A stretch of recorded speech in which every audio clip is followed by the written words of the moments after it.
Imagine being told that tonight you will sleep inside a medieval castle. At first, you might picture something surprisingly romantic. You might imagine a huge stone chamber, a magnificent four-poster bed, thick curtains, warm blankets, flickering candles, and perhaps a quiet window overlooking a moonlit countryside. But the reality of sleeping inside a medieval castle was far more complicated. A castle was built primarily for protection, administration, storage, and the display of power. Comfort mattered, but it was rarely the first priority. At night, when the gates were closed and the torches began to disappear one by one, the castle became a very different place. The enormous walls that had seemed impressive during the day could suddenly feel cold, dark, and strangely alive. Every sound travelled through stone. Every draft reminded you that you were sleeping inside a building designed to withstand attack rather than provide the peaceful atmosphere of a modern bedroom. And yet, for the people who lived there, these conditions were ordinary. They knew how to make themselves comfortable within the limitations of their world. As evening approached, the castle would gradually change its rhythm. During daylight hours, courtyards could be filled with movement. Servants carried water, cooks prepared food, craftsmen worked, animals moved through the grounds, messengers arrived at the gates, and guards watched the surrounding countryside. But as darkness approached, many of these activities slowed. The great doors and gates were secured. Fires were checked. Animals were brought into safer areas. Valuable goods were stored away. Servants completed their final tasks, and members of the household began preparing for sleep. There was no simple switch that could transform the castle from daytime activity into nighttime silence. Instead, the sounds slowly became fewer. A final conversation might echo down a passage. A wooden door might close somewhere in the distance. Boots might strike the stone floor as a guard walked his route. Then the castle would settle into the darkness. The first thing you would probably notice if you entered a medieval sleeping chamber would be the temperature. Stone walls have a way of holding cold, especially during winter. Even when a fireplace was burning, the warmth did not necessarily reach every corner of a large room. The area close to the fire could be relatively comfortable, while a few steps away the air might feel noticeably colder. Windows were another problem. Medieval windows could be small, and in many castles they were positioned with defense in mind rather than comfort. Glass was expensive for much of the medieval period, so windows were sometimes covered with shutters, wooden boards, cloth, parchment, or other materials. Even where glass existed, the seals were rarely comparable to those of modern windows. Cold air could enter through tiny gaps, and the wind outside could make its presence known throughout the room. The bed itself depended enormously on who you were. A wealthy lord or lady might sleep in a substantial wooden bed surrounded by curtains. A less important member of the household might have a simpler bed, while servants could sleep on pallets, benches, straw-filled mattresses, or other basic arrangements. The famous medieval bed with heavy curtains was not simply decorative. Curtains could provide privacy and help conserve warmth. Closing them around the bed created a smaller enclosed space that was easier to keep warm than the entire room. In a world without central heating, this mattered. The bed became something like a little room inside the room.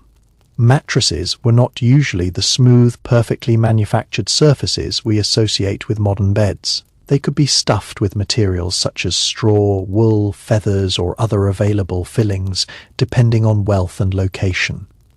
A wealthy person might have a relatively soft and comfortable mattress, while poorer people would have much simpler bedding.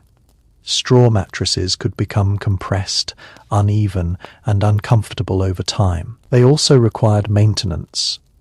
Bedding had to be shaken, cleaned, replaced, or repaired.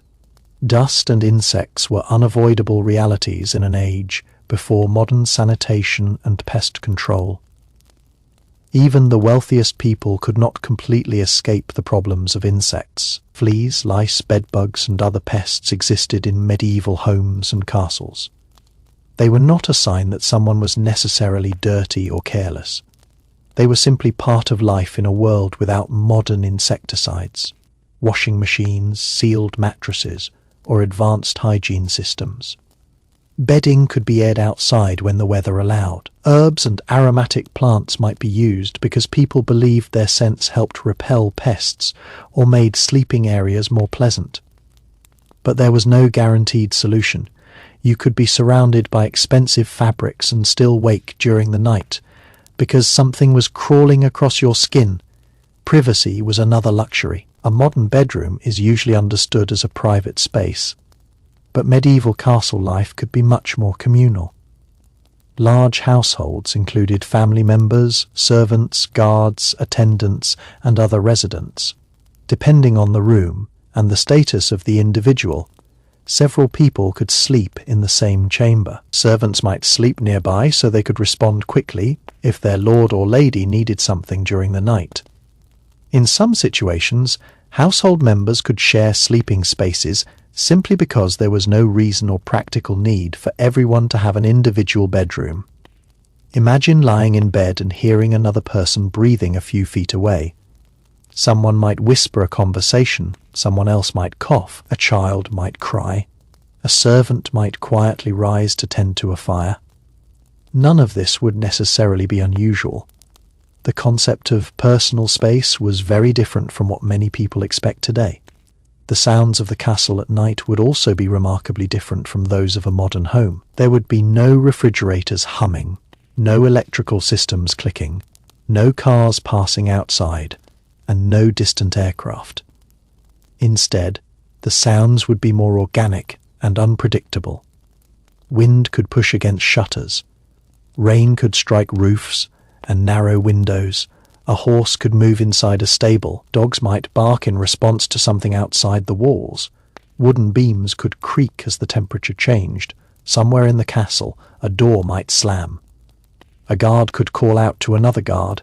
If the castle stood near a forest, you might hear animals moving in the darkness. The silence itself could be unsettling. In a modern city, even nighttime is filled with a constant background noise. A medieval castle, surrounded by countryside, could become extraordinarily quiet. That silence would make individual sounds seem much louder. A single footstep on a stone staircase might carry surprisingly far. A distant voice could echo through a corridor. If you woke suddenly in the middle of the night, it might take a few moments to understand where the sound had come from. Lighting was one of the biggest differences. There were no electric lamps waiting at the bedside. Once the fire had weakened and candles or lamps were extinguished, darkness became almost complete. People used candles, oil lamps, rushlights, and fireplaces, but these sources were limited and expensive compared with modern lighting.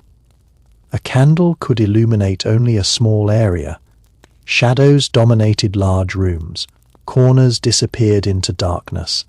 Corridors could become difficult to navigate. Someone waking during the night could not simply reach for a switch and flood the room with light.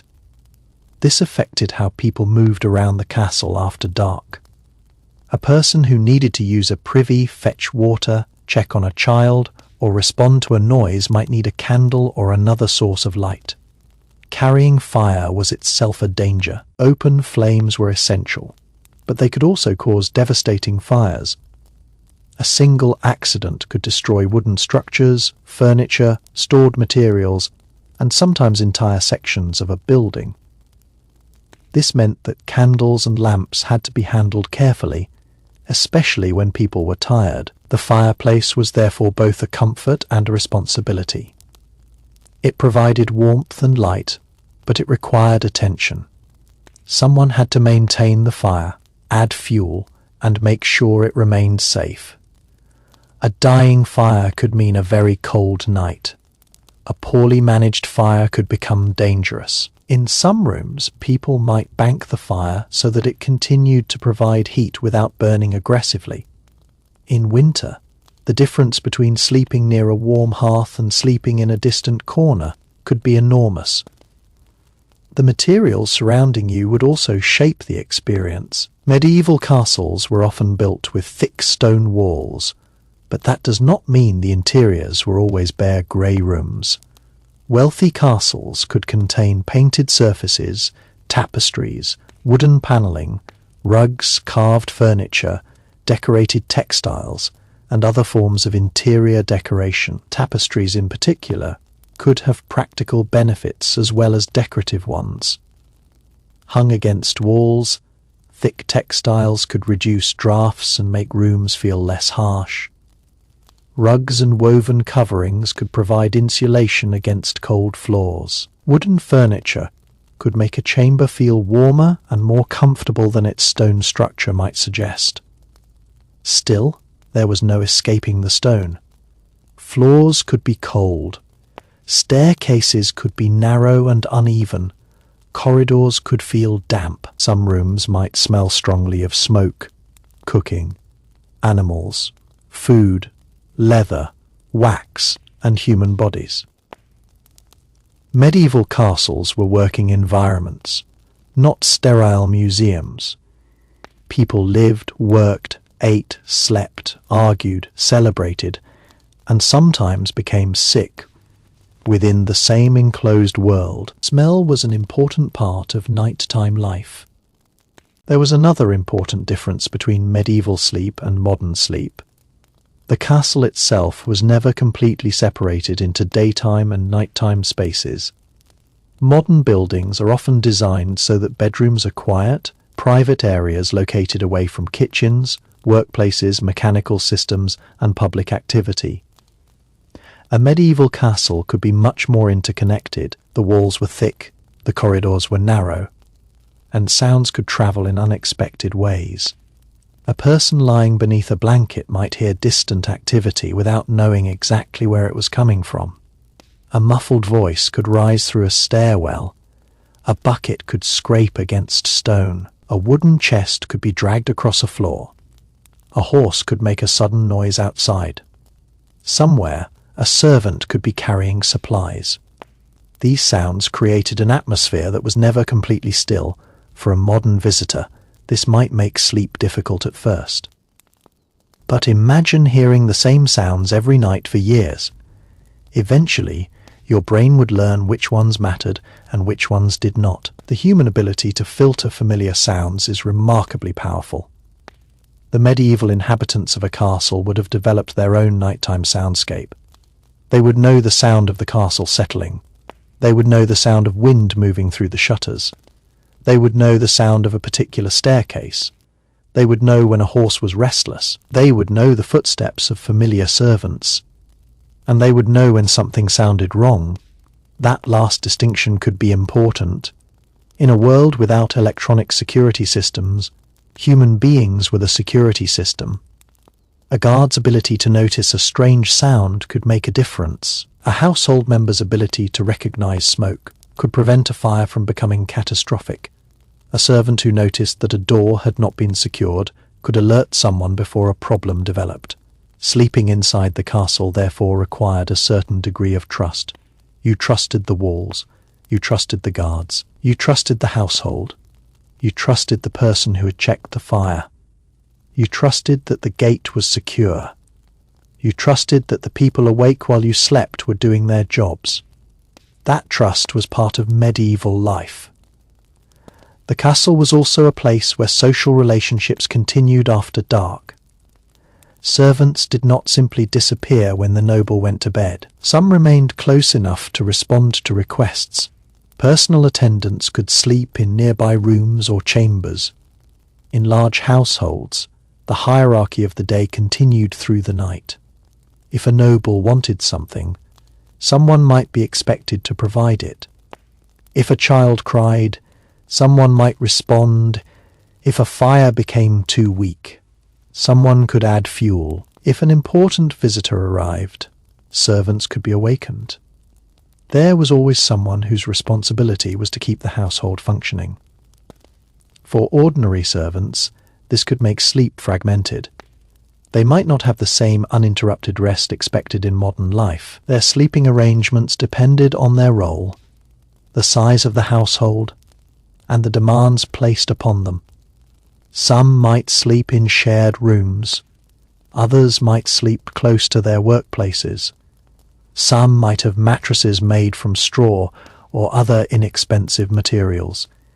Their beds could be temporary rather than permanent. A servant's sleeping space was not necessarily a place filled with personal possessions.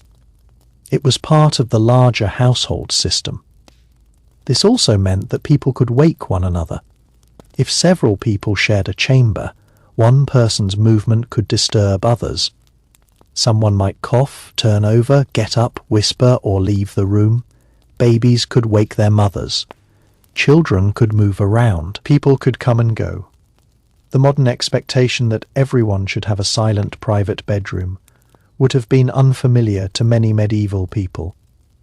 Crowded sleeping arrangements were not unique to castles. They existed across medieval society. Although the exact conditions varied widely, the wealthy could afford greater separation. The poor generally could not. A castle could contain both extremes within the same building. The lord might sleep behind curtains in an elaborate chamber, while servants slept elsewhere on simpler bedding.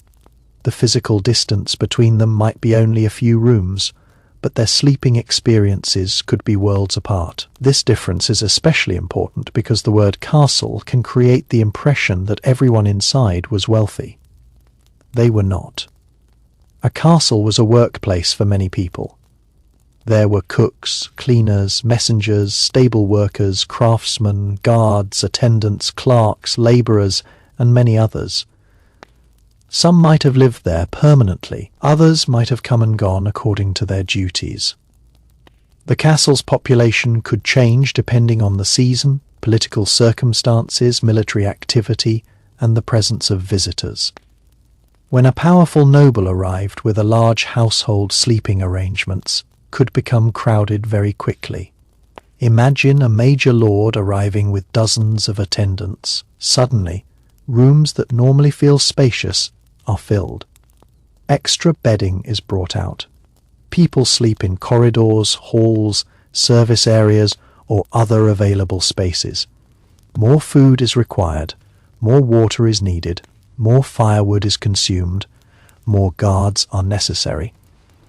A castle's ability to accommodate people was therefore not fixed. During important gatherings, the experience of sleeping inside could be completely different from an ordinary night. Festivals could also change the atmosphere. Medieval celebrations could involve music, food, drinking, dancing, religious ceremonies, and visitors. A castle that was normally quiet at night could remain active much later than usual. The next morning, however, the household still had to function. The remains of the celebration had to be cleaned. Food had to be stored. Furniture had to be rearranged. Servants had to work. The contrast between celebration and ordinary routine could be dramatic. There were also nights when the castle might feel almost empty. A lord could travel, soldiers could be away, servants could be reduced. A castle that normally contained many voices might become quieter. That kind of silence could feel different from ordinary nighttime silence. The castle might appear almost abandoned. Yet even then, someone would usually be responsible for maintaining it. A fortified residence could not simply be left without attention, especially if it had strategic importance. This brings us back to the central purpose of a castle. Security. The bedroom existed within a defensive structure. That fact shaped everything. Walls were thick, windows were limited, entrances were controlled. Towers provided views, guards, storage areas held supplies. The castle was designed so that its inhabitants could survive threats. Sleeping was therefore an activity protected by architecture. You were able to close your eyes because the building around you was designed to make invasion difficult. The psychological comfort of this should not be underestimated. Imagine living in a time when armed conflict was a real possibility. If you were outside the walls at night, you might feel vulnerable. Inside the castle, you were surrounded by stone, gates, guards, and defensive systems. The castle gave people a sense of security, but the same defensive features could make the building uncomfortable. Thick walls blocked sunlight. Narrow windows reduced ventilation. Stone floors stayed cold. Heavy doors were difficult to move. Staircases were steep. The castle was built to resist enemies, not to maximize comfort. That trade oft defined the experience. Protection came first, comfort came second. Yet people found ways to soften the environment. Tapestries were hung, rugs were placed on floors, wooden furniture was used, fires were maintained, curtains surrounded beds, blankets were layered, clothing was adapted to the season. These were practical responses to the building's limitations. A tapestry might tell a story or display wealth, but it could also help reduce drafts. A bed curtain could look beautiful, but it also helped preserve warmth. A thick rug could decorate a chamber while making the floor less cold. Medieval life often combined beauty and practicality in this way. Something could be luxurious and useful at the same time. The materials themselves would also feel different. Wool blankets had a distinctive texture. Linen sheets could feel cool and rougher than modern high thread count fabrics. Wooden furniture would have visible grain and irregularities. Stone walls might feel damp. Wax candles could produce a warm but limited glow. Everything would feel physical. There were no smooth synthetic materials. Mass-produced foam mattresses, plastic fittings, or electrical devices. The room would be made primarily from natural materials that had been processed by human hands. Even the smell of the room would change according to what was happening. Freshly washed linen might smell clean. A recently extinguished candle could leave the scent of smoke. A fireplace could fill the air with wood smoke. Wet wool could smell earthy. Leather could have a strong odor. Herbs might be placed around the room. People might use perfumes or scented preparations to improve the atmosphere. The result would be an environment that felt intensely physical. You would notice the materials around you. You would feel the temperature. You would hear the building. You would smell the fire. You would feel the texture of the bedding. Modern life tends to hide many of these sensations behind controlled environments. Medieval life exposed people to them constantly. The bathroom experience would be another major. As the night deepened, the castle would become a place of subtle movements, rather than complete silence. Even when most of the household was asleep, the building itself never truly stopped making sounds. Wood expanded and contracted. Doors shifted slightly in their frames. Wind moved through narrow openings. Fires settled into glowing embers. Somewhere beneath the rooms where nobles slept, a servant might still be awake. Somewhere above, a watchman might be walking along the battlements. The castle was quiet, but it was never completely lifeless. For someone trying to sleep, these sounds could become part of the rhythm of the night. At first, every unfamiliar noise might attract attention. After living there for years, the same noises could become comforting. A particular creak might mean the wind had changed. A particular clatter might mean someone was working in the kitchen. The distant footsteps of a guard could actually provide reassurance. As long as those footsteps continued, the castle's security system was functioning. The darkness would also have been much deeper than most people today are accustomed to experiencing. Even in rural areas, modern civilization produces enormous amounts of artificial light. Streetlights, houses, vehicles, signs, buildings, and electronic devices create a permanent glow Medieval castles had none of this. Once the flames disappeared, the surrounding landscape could become almost completely black. If the sky was clear, however, the night could be spectacular. Without modern light pollution, stars would have appeared much brighter. From the top of a castle tower, the sky could seem enormous. The Milky Way could stretch across the darkness, and the moon could illuminate rooftops, fields, forests, and distant hills. For someone awake during a night watch, the view could be unforgettable. But for someone trying to sleep, moonlight could also enter through windows or openings and create strange patterns across the room. A moving cloud could suddenly darken everything. Then the moon would return, revealing the outlines of furniture and curtains. A medieval person would have been much more accustomed to using natural light as part of everyday life.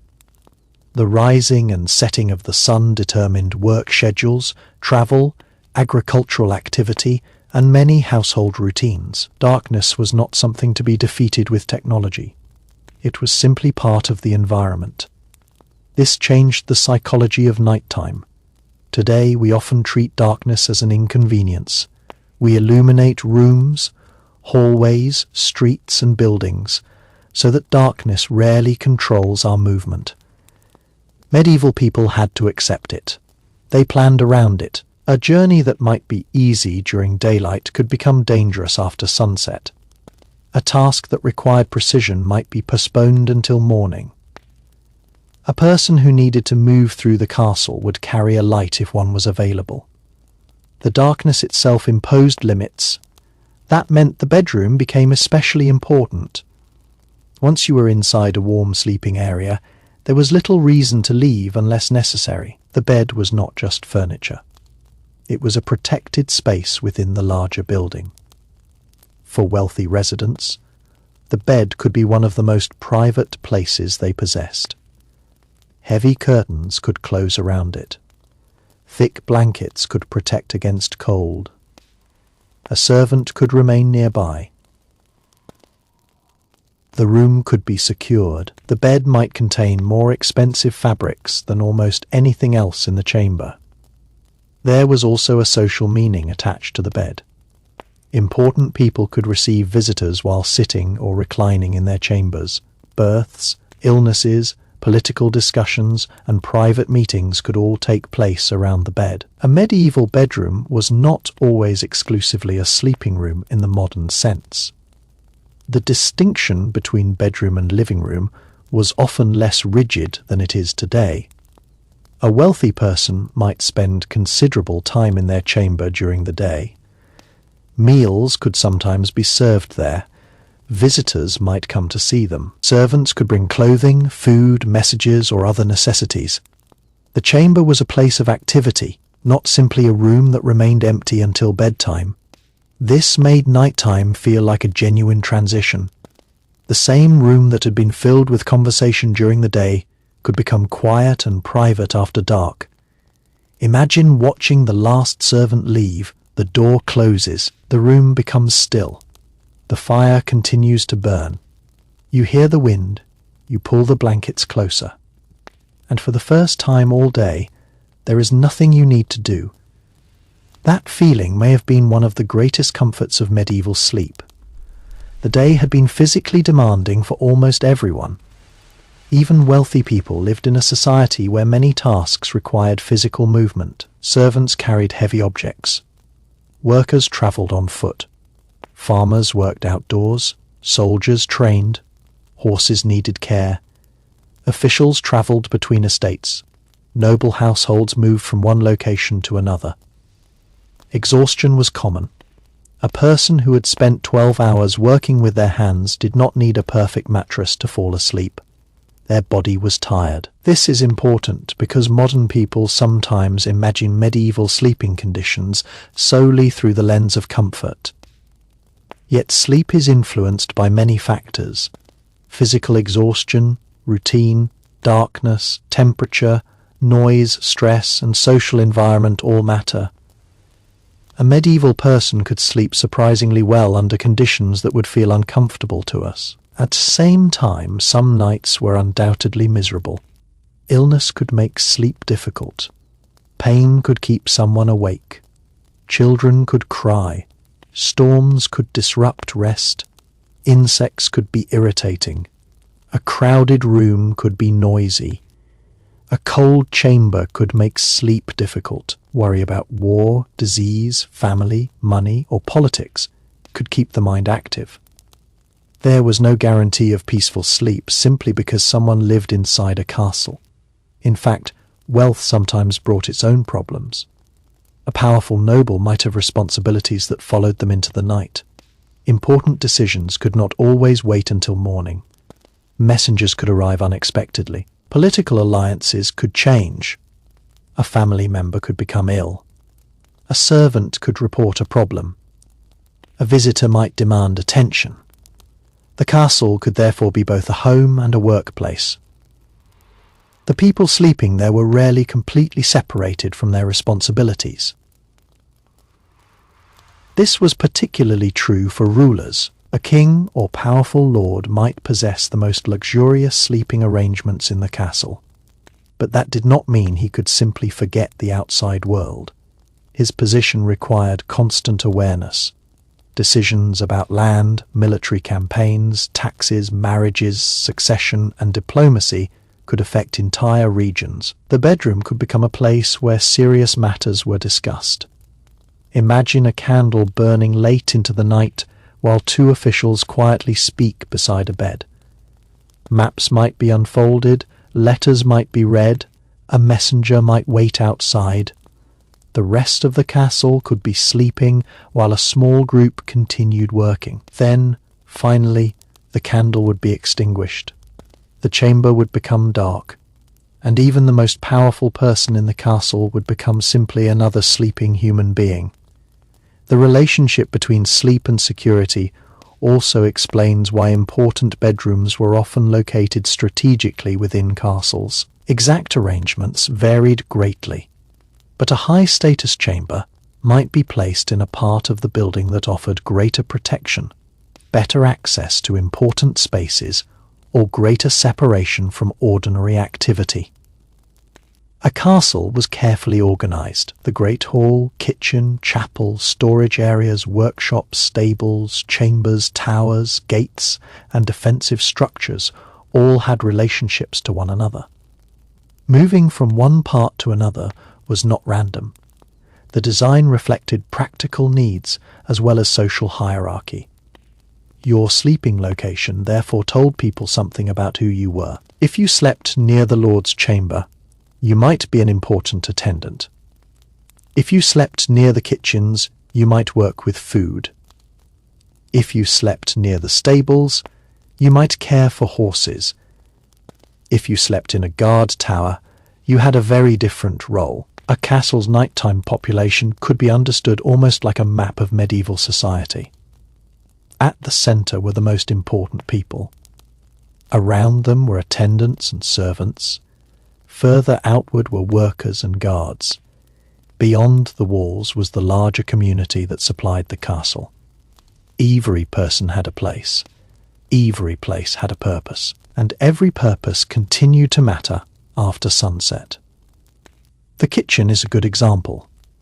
Modern kitchens can be cleaned quickly with running water, appliances, disinfectants, and efficient equipment.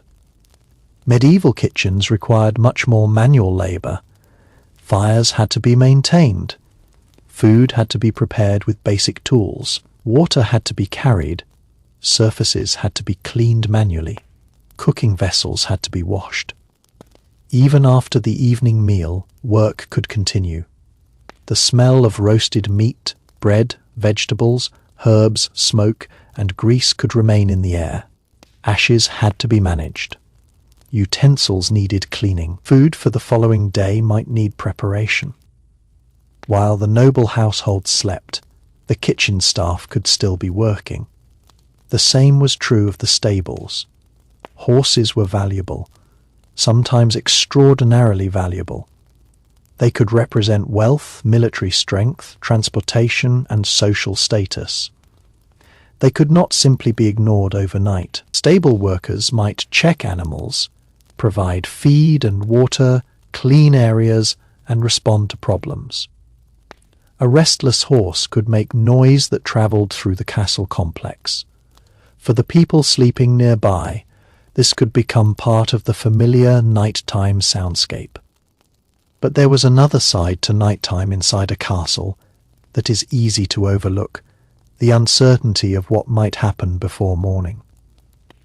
A castle was a place of protection, but protection was never absolute. Medieval people lived in a world where disease, fire, accidents, storms, political conflict, and sudden violence could change circumstances quickly. The thick walls offered reassurance, yet those walls also existed because danger was considered a realistic possibility. Sleeping inside them meant trusting the people responsible for maintaining the defences. The gate was perhaps the most important part of that nighttime security. Once darkness arrived, opening a castle gate was not a casual decision. Gates could be heavily secured, and guards were expected to be cautious about anyone requesting entry after dark. A mysterious voice outside might belong to a messenger, a traveller, a friend, or an enemy. There was no instant way to verify someone's identity through a camera or electronic communication. The people inside had to rely on human judgment. For someone lying in bed, this could create a strange sense of distance from the outside world. Beyond the walls was darkness, countryside, forests, roads, villages, and other settlements. Inside was a concentrated community of people, animals, stores, weapons, food, and supplies. The castle became almost like a small world separated from the landscape around it. That separation could make the nighttime experience feel particularly enclosed. You could not simply step outside for fresh air without considering the security of the gates and the darkness beyond them. You could not wander freely through every part of the property. Some areas would be restricted, especially after dark. The castle's layout determined where you could go, and your social position determined which spaces were available to you. Even finding your way around could be challenging. Medieval castles were not designed with modern convenience in mind. Staircases could be narrow, steep, winding, and uneven. Some passages were poorly lit. Floors could change in height without warning. At night, a person carrying a candle had to pay attention to every step.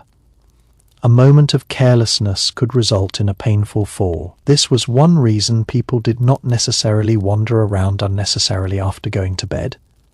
If everything you needed was nearby, remaining in your sleeping area was simply more practical. A servant might know exactly where the chamber pot was located.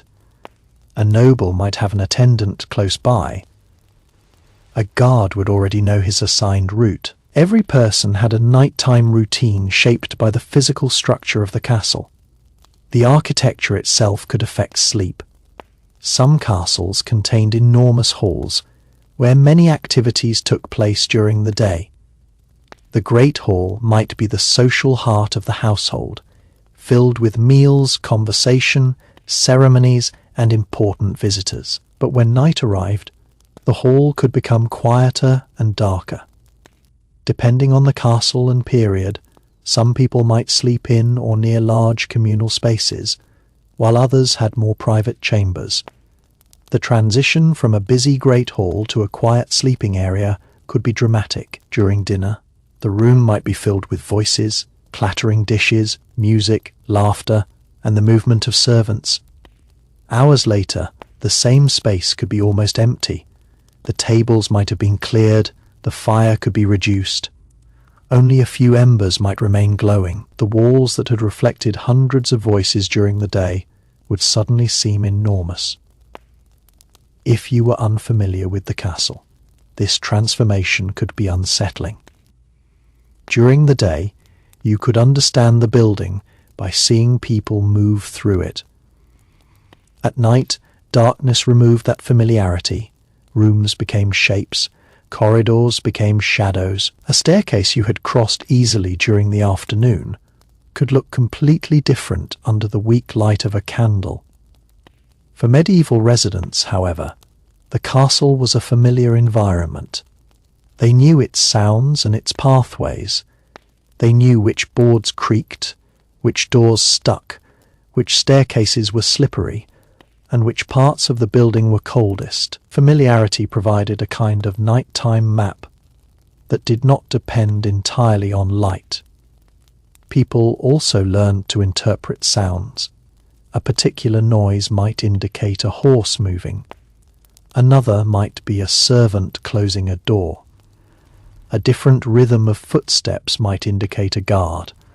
A sudden shout could require immediate attention. In a world without modern alarms, human senses were an important part of security. Sleep, therefore, existed alongside awareness. That does not mean medieval people were constantly terrified. Most nights were probably ordinary.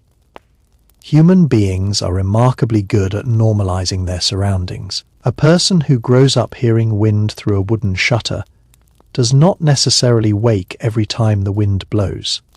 Someone accustomed to footsteps in a corridor eventually stops noticing them. Familiar noises become part of the background of sleep. The same is true of the cold. Modern people often imagine medieval people suffering through every winter night. But medieval households had practical ways to cope.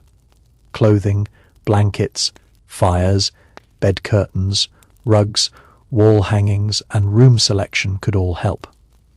Wealthy households had access to better materials, while poorer people relied on simpler methods. They did not have modern heating, but they were not unaware of the problem. Bed curtains were especially useful. Imagine closing several layers of heavy fabric around yourself. The world outside the bed becomes quieter. The air within the enclosure slowly warms from your own body heat. The fire might still be burning nearby, but the curtains reduce the amount of space that needs to be warmed. The bed becomes a small pocket of warmth in an otherwise chilly room. This also created privacy. In a crowded chamber, curtains could separate one sleeping space from another. They could prevent casual observation and make intimate moments possible, even when other people were nearby. Privacy was not absolute, but it could be created through architecture and textiles. The bed itself could also reveal something about medieval technology. A large wooden bed frame required skilled craftsmanship. Wood had to be selected, cut, shaped, joined, and sometimes decorated. Expensive fabrics required spinning, weaving, dyeing, and sewing. Feathers had to be collected. Wool had to be processed. Every layer of a wealthy person's bedding represented labor. Modern people often take a comfortable mattress for granted because it arrives as a finished product in medieval society. A good bed could represent a significant investment. It was a possession worth maintaining and protecting. Beds could also become heirlooms. A wealthy family's furniture might remain in use for generations. A bed could be associated with important family events, marriages, births, illnesses, or political occasions. The bedroom was not merely a place where someone happened to sleep. It could be part of the family's history. But while the wealthy might possess elaborate beds, servants still had to maintain them. Bedding needed to be moved, cleaned, aired, repaired, and changed. Heavy curtains gathered dust. Mattresses could become compressed. Fabrics could tear. Wooden frames could loosen. A comfortable bed was the result of constant work. This is another important difference between medieval life and modern life. Convenience required labor. If you wanted a warm room, someone had to bring fuel. If you wanted clean bedding, someone had to wash or air it. If you wanted water beside your bed, someone had to carry it. If you wanted food in the morning, someone had to prepare. If you wanted light, someone had to make or purchase candles or maintain lamps. The comfort of the castle's most important residents was supported by a large number of people whose own nights could be far less comfortable. And then there was the problem of smoke. Fireplaces were essential, but smoke was difficult to control perfectly. Chimneys improved ventilation in buildings that had them, but smoke could still enter rooms.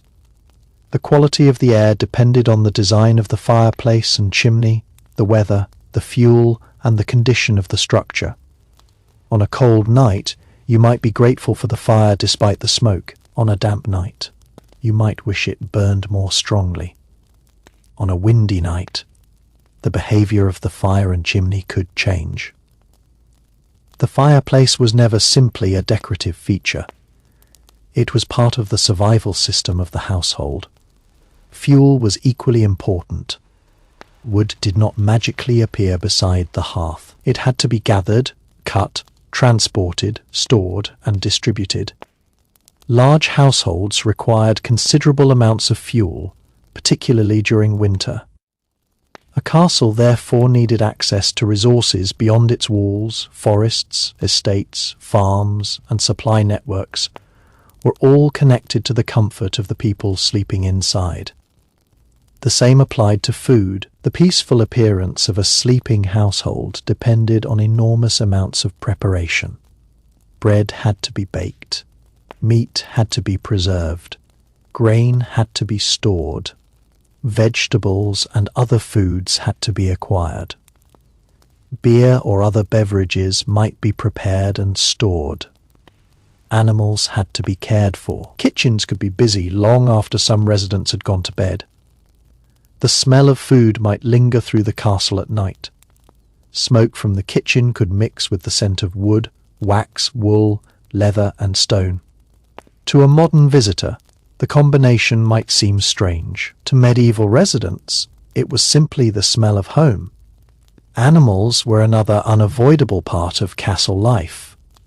Horses were valuable and often central to transportation, warfare, and status. Dogs could serve as companions, hunting animals or guards. There is another detail that becomes increasingly important when imagining a medieval castle at night. The difference between the rooms people wanted to sleep in and the rooms they actually had to use. A castle was not designed entirely around comfort. Its architecture reflected defense, administration, storage, cooking, worship, entertainment, and household organization. Sleeping had to fit into all of those functions. A chamber might be comfortable because of its location, but it might also be inconvenient because it was needed for another purpose. A room could be warm but noisy, quiet but cold, private but difficult to access, or secure but poorly ventilated. Medieval residents constantly adapted to these compromises. The ideal sleeping room would be protected from strong drafts, reasonably warm, relatively quiet, and sufficiently private. It would have enough space for the bed and the objects needed nearby. It would be accessible without requiring a long journey through dark corridors. It would be far enough from unpleasant smells, but close enough to the household areas that assistance could arrive quickly if needed. In a large castle, finding this balance could be difficult. For the most important residents, the location of the chamber could therefore be carefully chosen. A ruler did not simply sleep wherever there happened to be an empty room. The chamber could be connected to the larger organization of the household. Servants needed to reach it. Guards needed to control access. Important visitors might need to approach it without wandering through private areas. The room itself could therefore become part of the castle's social geography. The sleeping chamber might sit behind a series of increasingly private spaces. A visitor could enter the castle, pass through a public hall, move into a more restricted area, and eventually reach the private quarters. Each doorway represented another level of access. At night, these boundaries became even more important because the number of people moving through them decreased. A person lying in bed could therefore feel separated from the outside world by several layers of space. There might be a door to the chamber, a corridor beyond it, another doorway, a courtyard, another gate, and finally the outer wall. Each layer increased the distance between the sleeper and the surrounding landscape. This was physical security, but it was also psychological security. The deeper inside you were, the less exposed you felt. Yet not everyone had access to this level of privacy. Servants could sleep in areas much closer to their workplaces.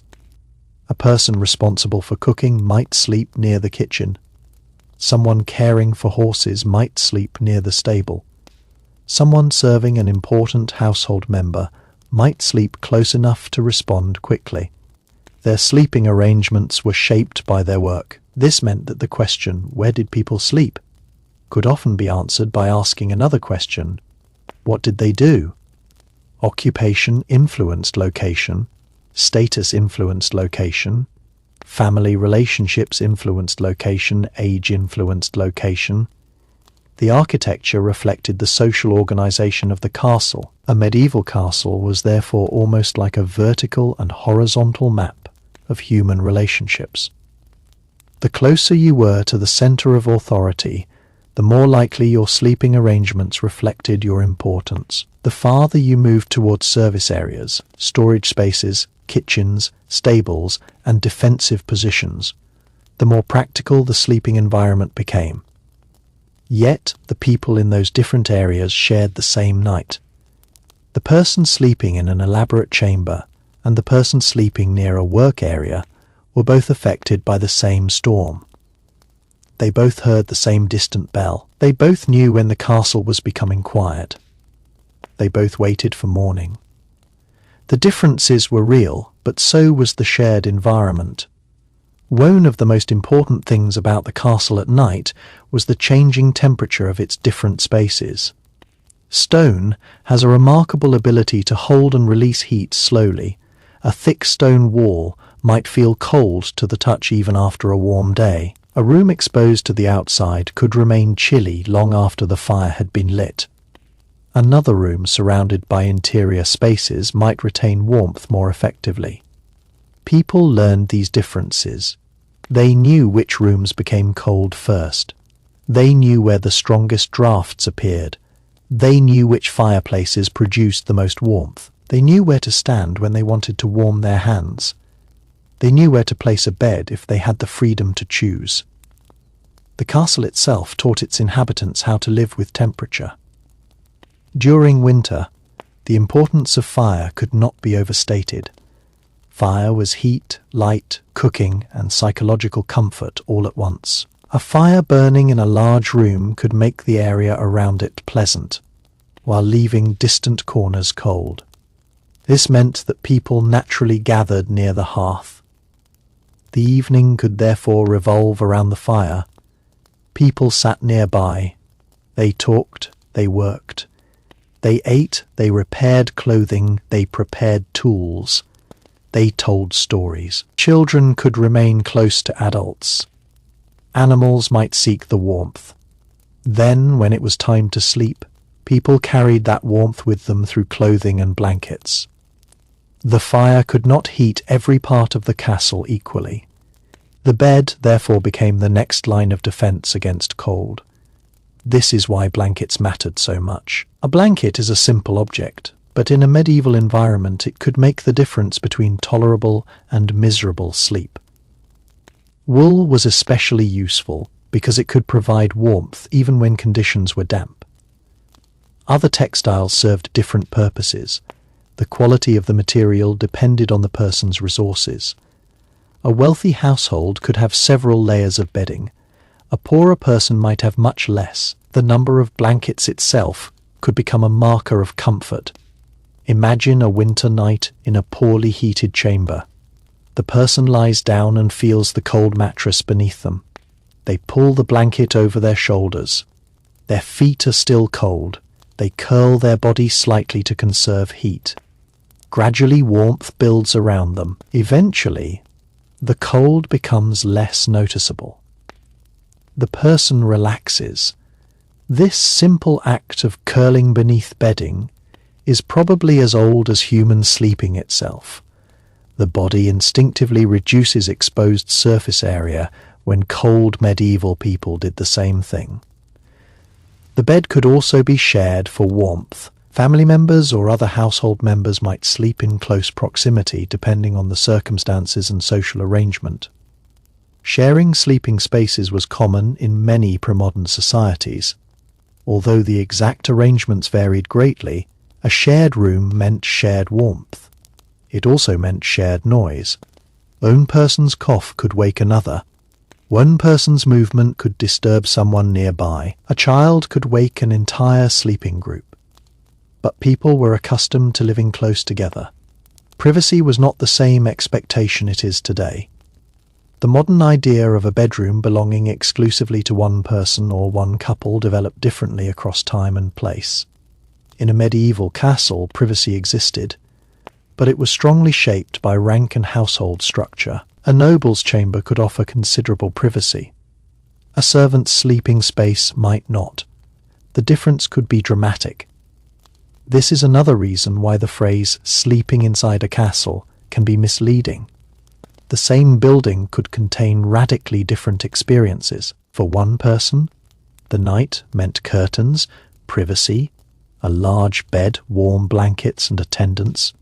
For another, it meant a shared space, simple bedding, noise, and a short period of rest before work resumed. Both experiences belonged to the same castle, and both were normal within their social context. The castle could also be surprising. Modern photographs of ruins make castles look empty and spacious, but when occupied, many castles were full of people. Household members, servants, guards, craftsmen, visitors, officials, soldiers and animals could all be present. At night, this population did not disappear. It simply became less visible. The sleeping arrangements had to accommodate them. This could mean that some rooms contained multiple beds or sleeping areas. Others might be reserved for particular people. Temporary visitors could require additional arrangements.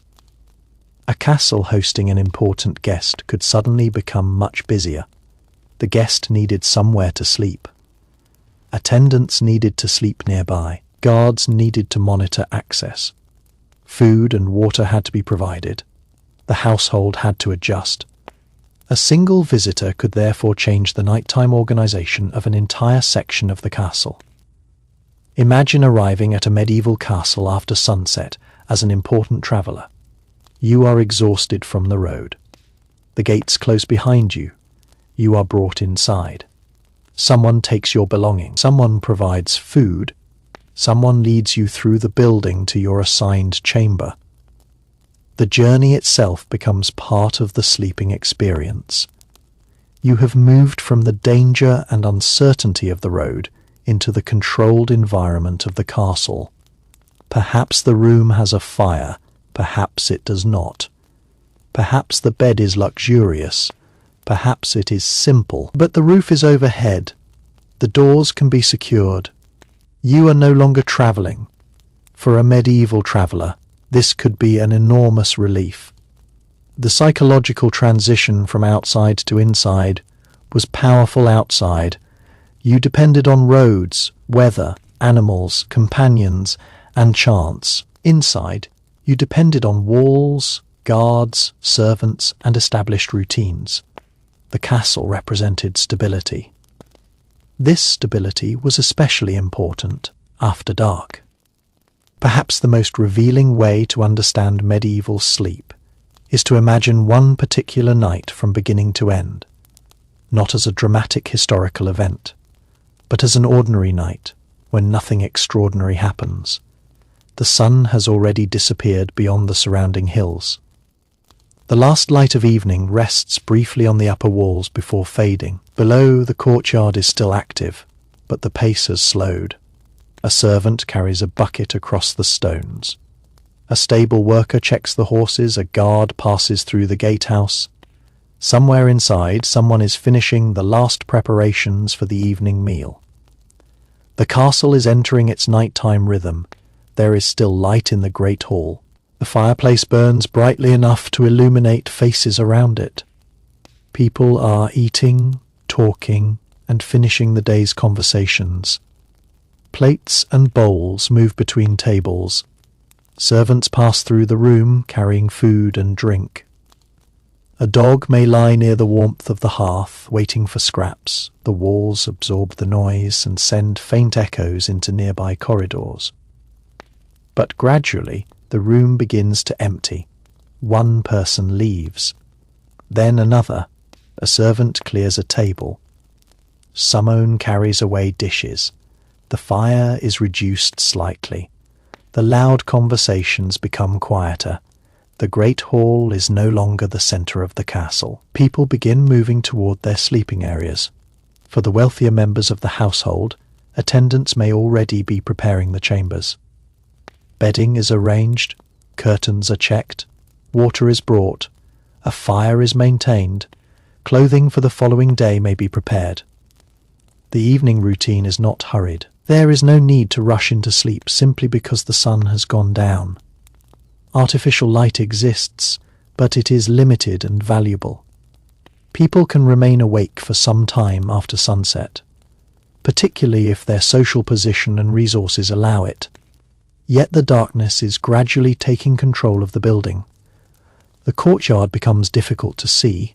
The surrounding countryside disappears. The windows become black openings. The towers stand against an increasingly dark sky. The castle is becoming a world of interior light surrounded by darkness. A servant carrying a candle walks through a corridor. The flame moves with each step. The walls appear and disappear in the flickering light. Behind the servant, darkness quickly returns. The castle seems larger than it did during the day. A staircase leads upward into shadow. A doorway stands open. Beyond it, another room glows faintly. The servant knows exactly where to go. They have walked these passages countless times. For a visitor, the darkness might be confusing. For a resident, it is simply home. Eventually, the sleeping chamber is ready. The bed is waiting. The curtains hang around it. The blankets have been arranged. If the sleeper is wealthy, the bed may be an impressive structure, perhaps with carved wood and elaborate textiles. If the sleeper is a servant, the sleeping place may be far simpler. But regardless of status, the basic purpose is the same. This is where the body will rest. The person removes some of their clothing.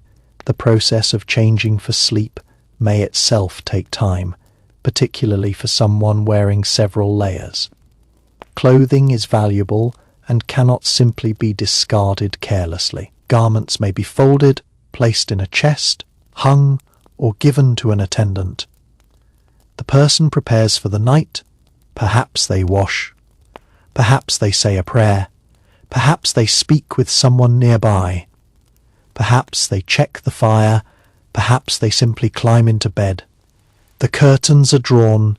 The outside world disappears. This is the moment when the castle becomes intimate. The enormous fortress has been reduced to a small space. The sleeper can feel the mattress beneath them. They can feel the blanket over their body. They can hear the fire. They can smell the smoke. They can hear faint activity beyond the curtains. The bed is warm. The room is darker. The day is finally over. For a few minutes, the person may simply lie there. Their body begins to relax. Their breathing slows. The sounds of the castle become less important. The mind drifts. Then something happens. A noise. Not loud. Just enough to bring attention back. A wooden door closes somewhere. They relax again. Another sound comes from outside. A horse. A dog. The wind. The sleeper recognizes it and turns over. The castle becomes quiet again. This process may happen repeatedly throughout the night. Medieval sleep was not necessarily continuous. People could wake naturally. They could wake because of noise. They could wake because of cold. They could wake because they needed to relieve themselves. They could wake because of a child. They could wake because of an animal. They could wake because of a dream. They could wake for no obvious reason at all, and then they would return to sleep. There was no expectation that a perfect night's sleep meant never waking. The human body has always experienced interruptions. What mattered was whether the person could return to rest. The darkness could make these awakenings feel different from modern ones. If you wake today, you might immediately look at a phone. The screen tells you the time, messages may be waiting, notifications may appear. You may begin thinking about tomorrow. A medieval person had none of this. They might wake and see darkness. There was nothing demanding their attention. If the environment was quiet and safe, they might simply return to sleep. This could create a very different relationship with nighttime awakenings. The darkness did not provide information. It provided emptiness, and that emptiness could be peaceful. Of course, if something genuinely unusual happened, the absence of information, a sudden shout, a horn running footsteps, dogs barking. These sounds would immediately change the atmosphere. People might wake and listen. The difference between ordinary and extraordinary noise mattered. A quiet castle was reassuring. A suddenly active castle was alarming. This distinction would be understood quickly by experienced residents. A guard shouting from the wall was different from a servant dropping something. A series of running footsteps was different from one person walking. A horn was different from a bell. People learned these differences through experience. This was the castle's nighttime language. The building communicated through sounds. The people understood. Outside the bedroom, the guards continued their work. Imagine the person on the wall at the same moment.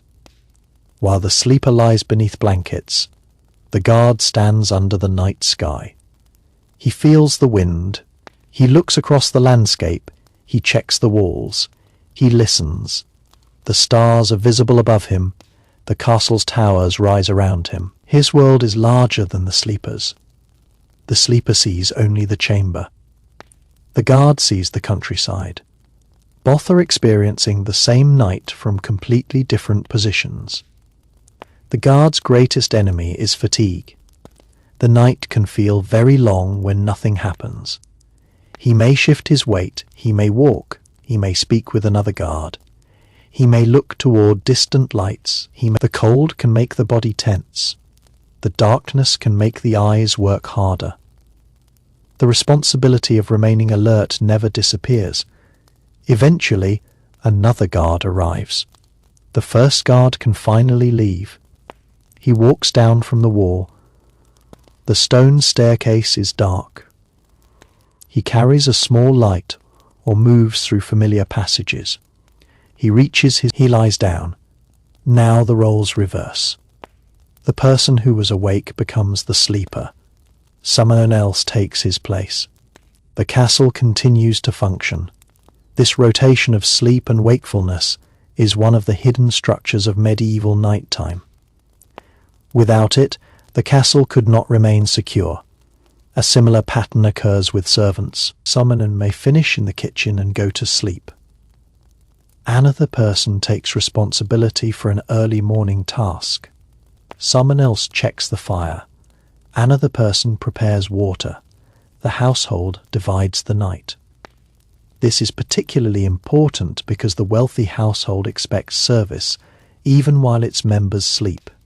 The noble may wake and expect water. The fire may need fuel. The door may need to be opened. A message may arrive. Someone must be ready. The sleeping household, therefore, depends on people who are partially awake. This creates an interesting paradox. The more important the sleeper, the more likely someone else is awake nearby. Luxury can mean that your sleep is protected by another person's lack of sleep. This is one of the clearest examples of how social hierarchy affected everyday life. A wealthy person could sleep longer because someone else had prepared everything. A servant's night could be fragmented because they were responsible for the wealthy person's comfort. The castle's sleeping system reflected its social structure.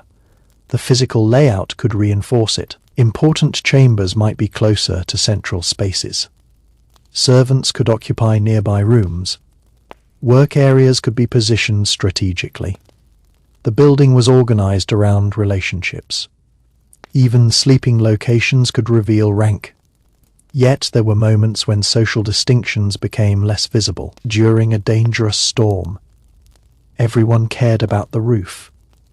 During a fire, everyone needed to respond.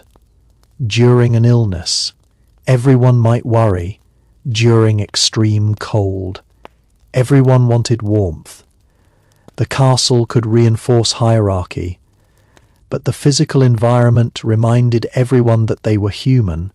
The weather did not care about. A cold wind could enter a noble chamber. There is still more to discover when we imagine the castle after midnight, because the deepest hours of the night could reveal details that were invisible during the busy daylight.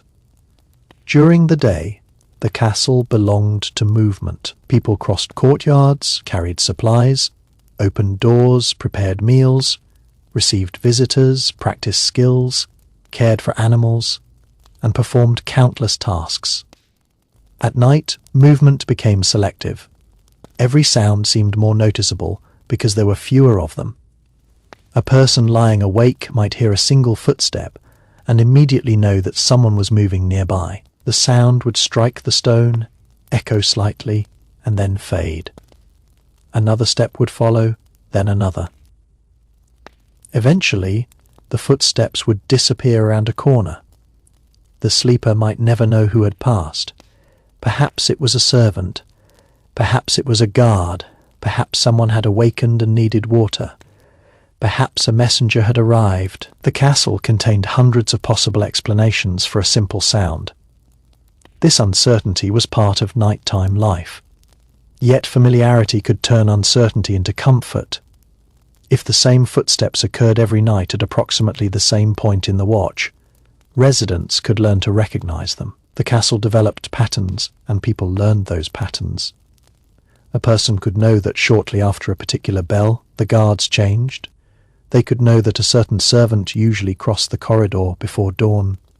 They could know that the kitchen began making noise long before breakfast. They could know that horses became active at a particular time. They could know when the household usually began waking.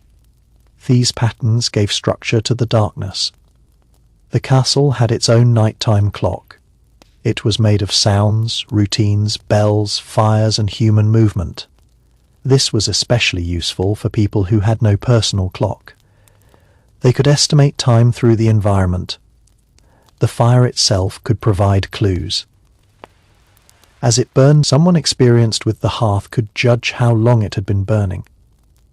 A candle could also act as a rough indicator of passing time. Although candles were not perfectly precise clocks, the sky provided another signal. The position of the moon changed, the stars moved, the darkness gradually shifted. Experienced people could read these changes. A guard spending hours on a tower might become highly aware of the movement of the night sky. For him, the stars were not simply beautiful.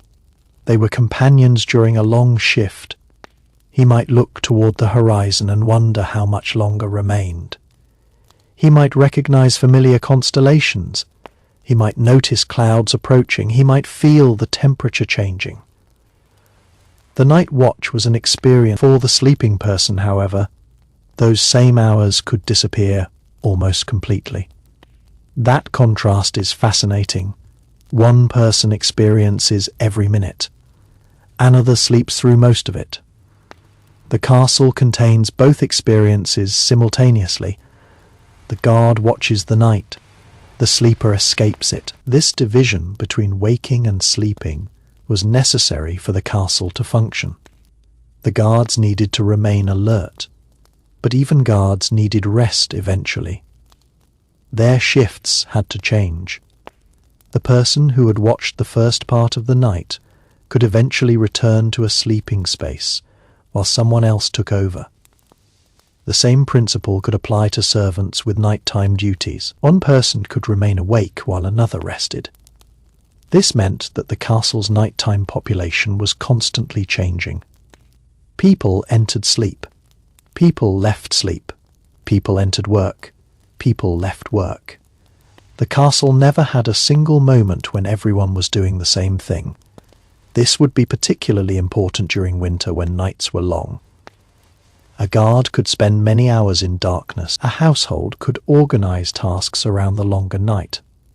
The darkness itself became part of the schedule. Summer was different. Longer daylight could extend activity. People might remain awake later. Morning could arrive earlier. The transition into sleep could feel shorter. Seasonal changes therefore affected not only temperature, but also the rhythm of the household. The castle followed the sun even while its inhabitants increasingly controlled their own activities through fire and candlelight. This relationship between natural light and artificial light was one of the most important differences between medieval life and modern life. Today we can make midnight as bright as noon. A medieval castle could never do that easily. Even a large number of candles would produce only limited illumination. Fireplaces provided more light, but their primary purpose was heat and cooking. Oil lamps could be useful, but fuel had to be obtained and maintained. Artificial light was valuable. That meant darkness remained powerful. The castle could not simply defeat the night. It could only create small islands of light inside it. A candle beside a bed, a torch near a gate, a fire in the hall, a lamp carried by a servant, a small flame in a chapel. Each light illuminated only part of the building. Beyond it was darkness. This could create a beautiful visual landscape. Imagine standing in a castle corridor at night and seeing a series of tiny lights in the distance. One flame moves slowly as a servant walks. Another burns near a doorway. A larger glow comes from a fireplace. Far away, the rest of the castle is hidden. It would feel almost like, and when the flames disappeared, the castle would return to darkness. This limited lighting also affected the bedroom. A candle could be placed near the bed, but it might be extinguished before sleep. There was little reason to illuminate an empty room. The sleeper did not need light. Darkness was useful. It encouraged rest. It also saved fuel. The room became quiet and dark by necessity rather than choice. This might have made the transition into sleep more gradual. The final conversation ended. The candle disappeared. The fire weakened. The curtains closed. The sleeper listened. Then the mind began to drift. Without bright screens or continuous entertainment, there were fewer distractions between waking and sleeping. This does not mean medieval people automatically had better sleep. They faced many problems that could interfere with rest. But their environment was structured differently.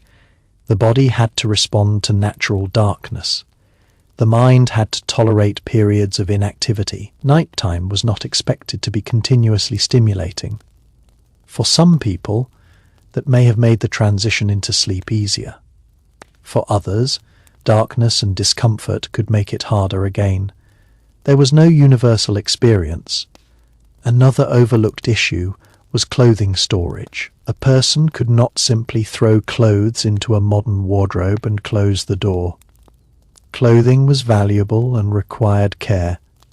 Garments might be stored in chests, cupboards, or other containers. A wealthy person's clothing could represent considerable wealth. Before going to bed, clothing might be removed and carefully placed somewhere safe. In the morning, it had to be put back on. This could be a significant routine for wealthy individuals because clothing could be elaborate and layered. The bedroom therefore served as a place of transformation. During the day, the person dressed according to their social role. At night, they became less visibly defined by that role. The fine outer garments were removed. The jewelry might be put away. the symbols of authority disappeared. What remained was the individual. This could create a surprisingly intimate contrast between public and private life. A powerful noble could spend the day surrounded by ceremony, and then spend the night in a simple sleeping garment beneath blankets like anyone else. The difference between public identity and private vulnerability was particularly strong at night sleep. Removes awareness. A person cannot actively command others while unconscious. This is why guards and attendants were so important. The more powerful the individual, the more elaborate the system protecting their sleeping hours could become. An important person's chamber could have attendants nearby. Guards could control access. Doors could be secured. Valuables could be protected. The sleeping person could trust the household. This was not just convenience. It was part of the structure of power. The ability to sleep securely was itself a privilege. For a person without protection, sleeping could be dangerous. For a powerful person inside a fortified residence, sleep could be relatively secure.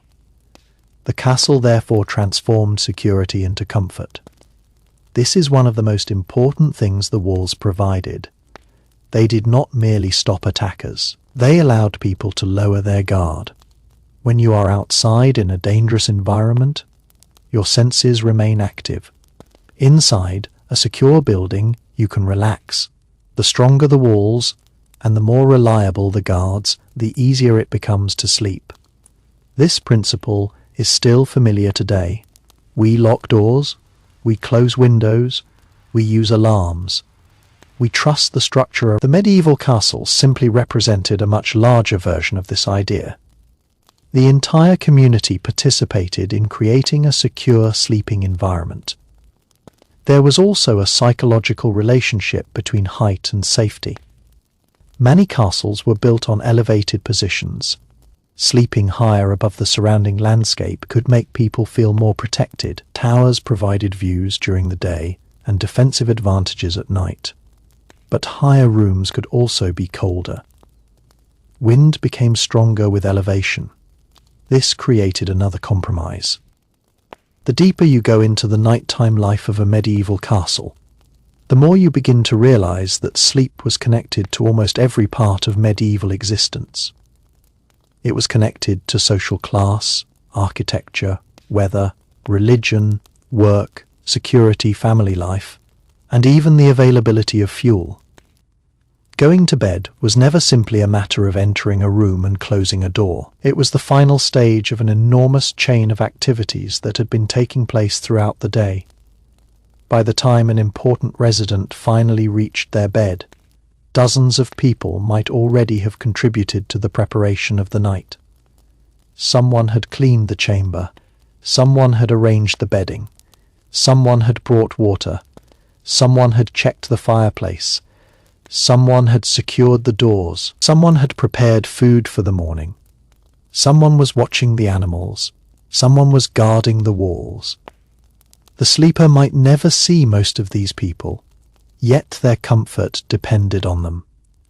This invisible network of labor was one of the defining features of medieval castle life. A wealthy household could appear effortless from the perspective of its most privileged members, precisely because so much effort happened behind the scenes. The castle could look peaceful because hundreds of small tasks had already been completed. The room could feel warm because someone had carried firewood. The bed could feel comfortable because someone had maintained it. The corridor could feel safe because someone was guarding it. The household could sleep because someone remained awake. In this sense, medieval sleep was a collective achievement. Even the simple act of closing the curtains around a bed could represent the work of many people. The fabric had been produced, woven, dyed, transported, sewn and maintained. The wooden frame had been constructed by a craftsman. The mattress had been stuffed. The blankets had been made. The entire arrangement was the result of a chain of labor stretching far beyond the bedroom. The wealthier the sleeper, the more elaborate that chain could become. A powerful noble might possess fabrics imported from distant regions, finely crafted furniture, expensive bedding, and attendants dedicated to personal service.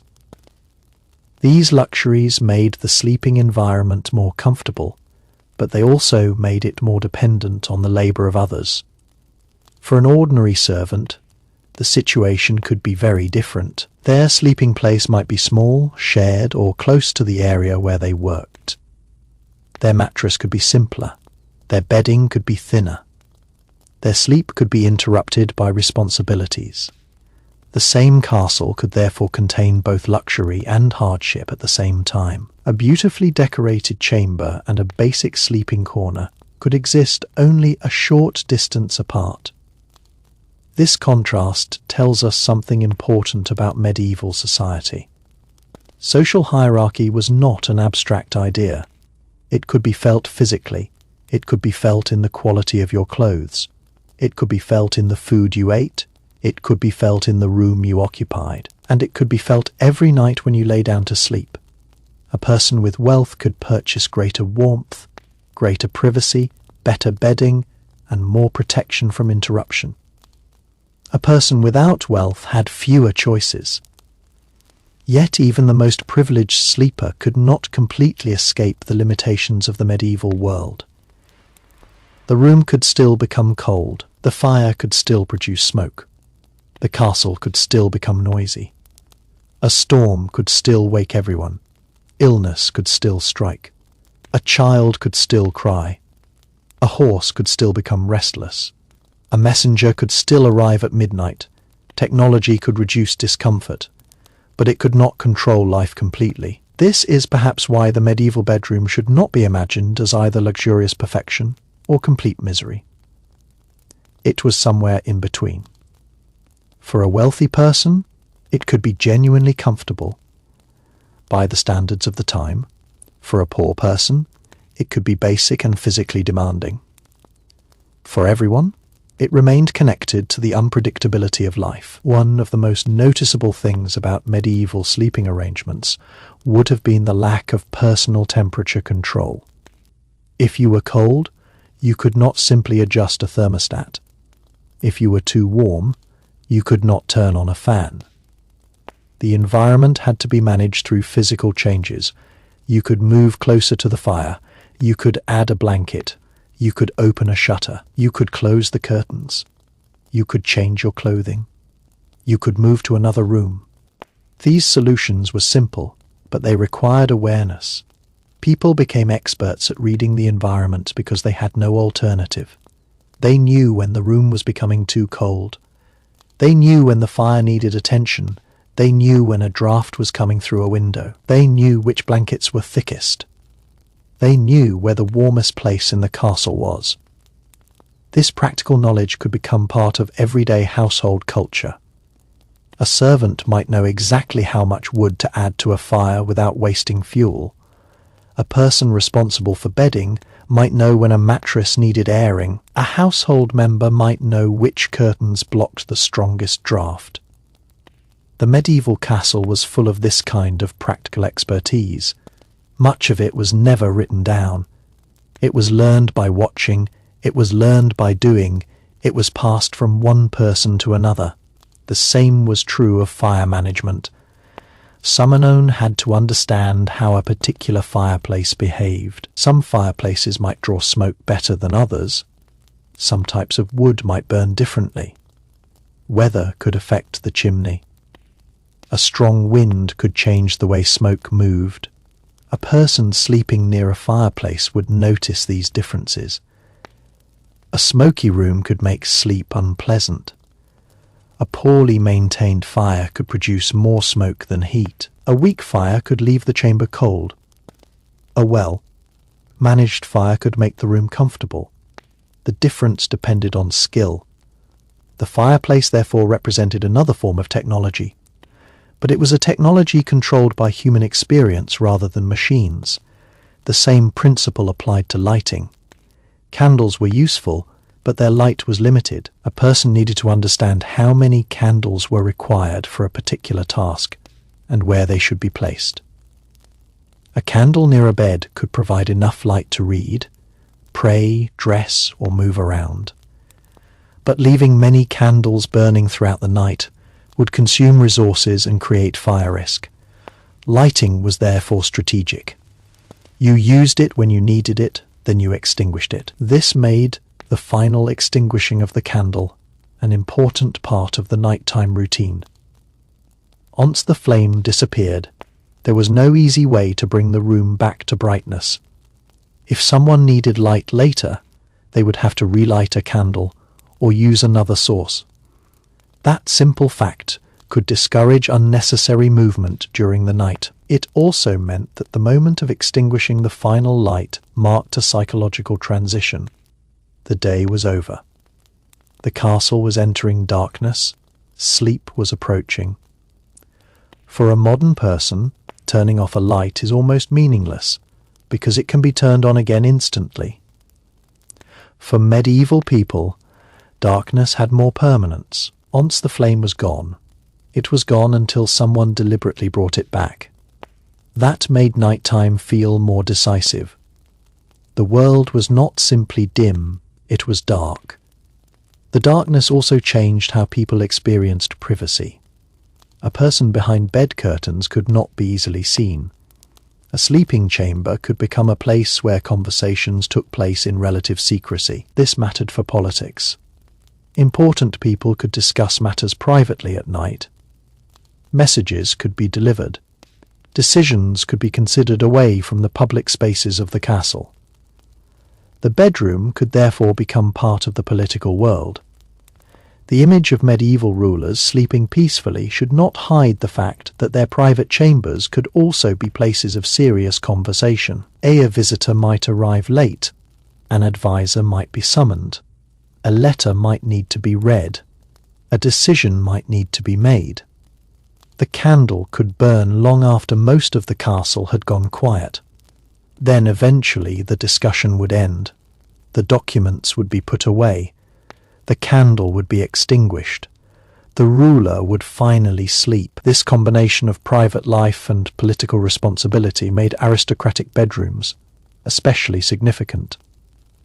The bed could represent intimacy, authority, family, illness, and even succession.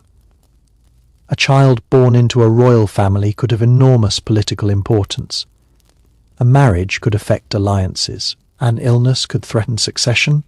The bedroom could therefore become a place where major historical consequences began quietly. Yet for the people inside the room, these events were personal. A mother holding her newborn child was not thinking about future historians. A sick person lying beneath blankets was simply trying to recover. A married couple retiring for the night was simply ending the day. The great events of history often emerged from ordinary human spaces. The bedroom was one of them. For ordinary servants, nighttime could be more directly connected to exhaustion.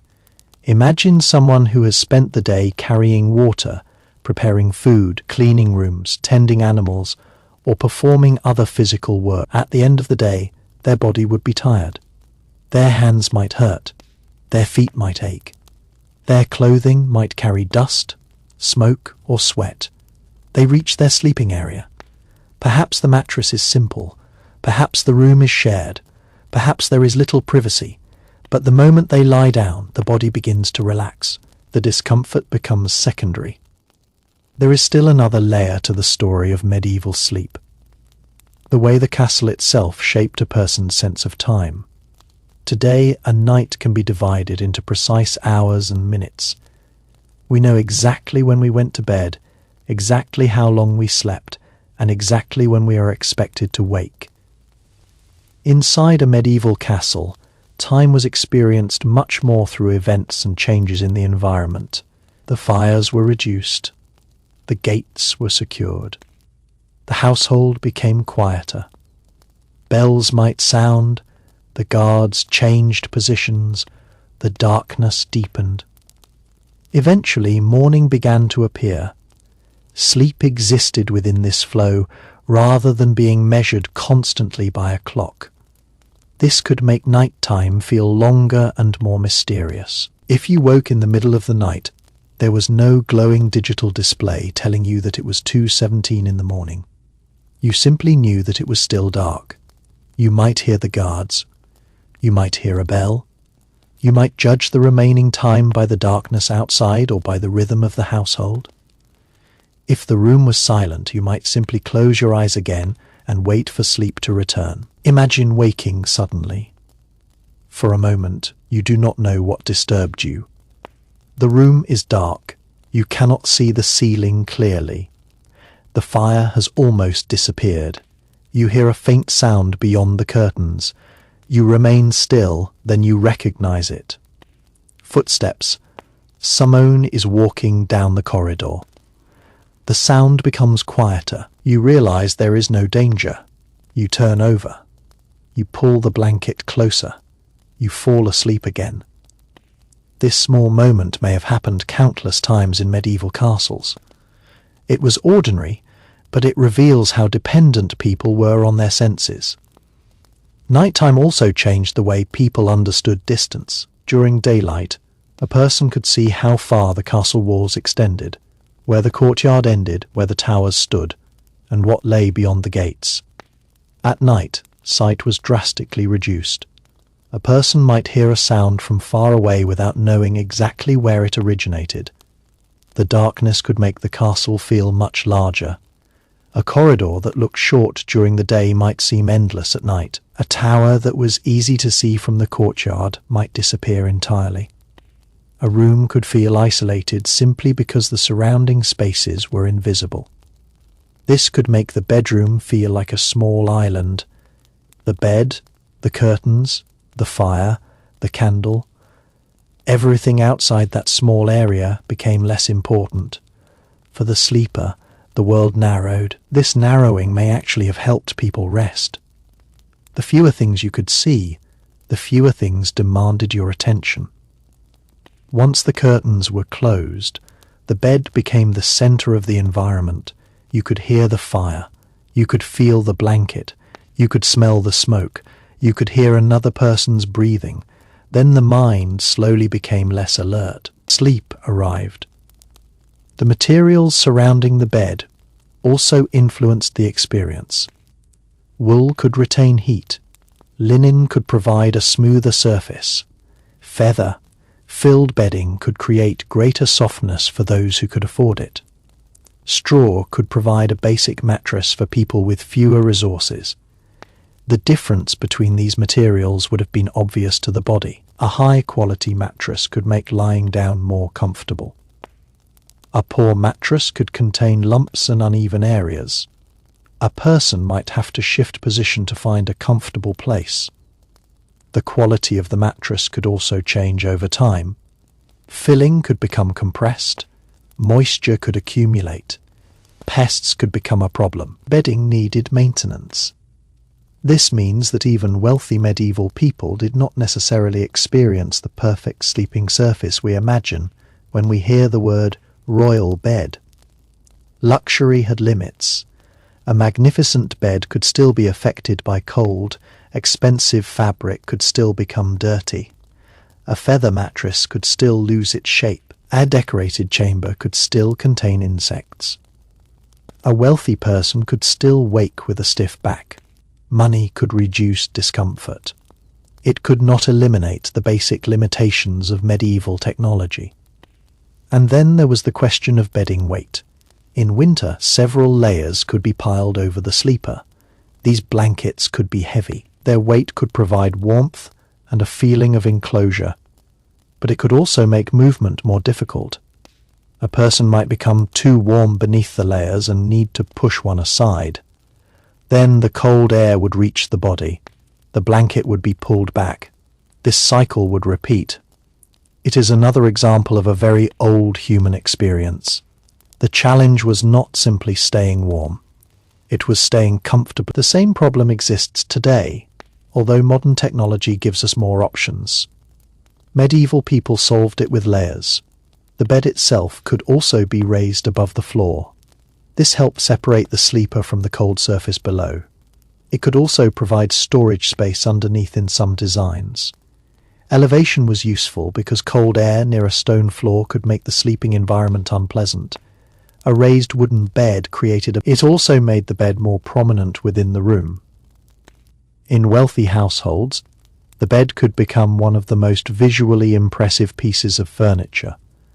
The frame might be carved, the curtains might be decorated, the fabrics might display colors or patterns. The structure could demonstrate wealth. Guests entering the chamber would immediately understand that the person who owned the bed possessed status. The bed was therefore both private and public. It was used for sleep, but it could also communicate social power. This is especially interesting because sleep itself is such a vulnerable state. A person can command others during the day, but when they sleep, they depend on others. A powerful lord needed servants to maintain the chamber. He needed guards to protect the building.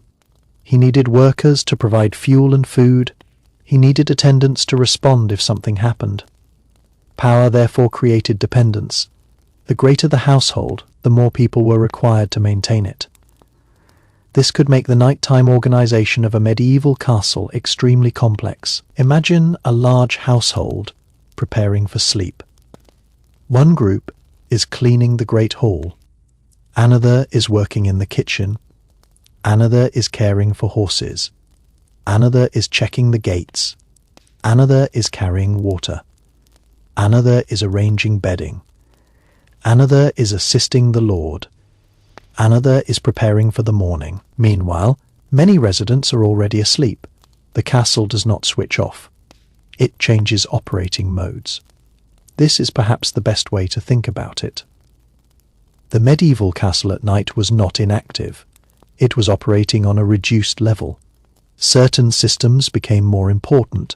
Security increased, lighting decreased. Movement became limited, work continued where necessary.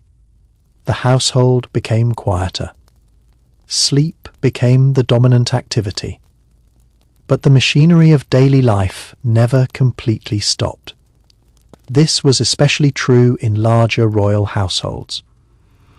When kings or queens travelled, their households could include many attendants. Wherever they stayed, arrangements had to be made for sleeping, food, security, and supplies.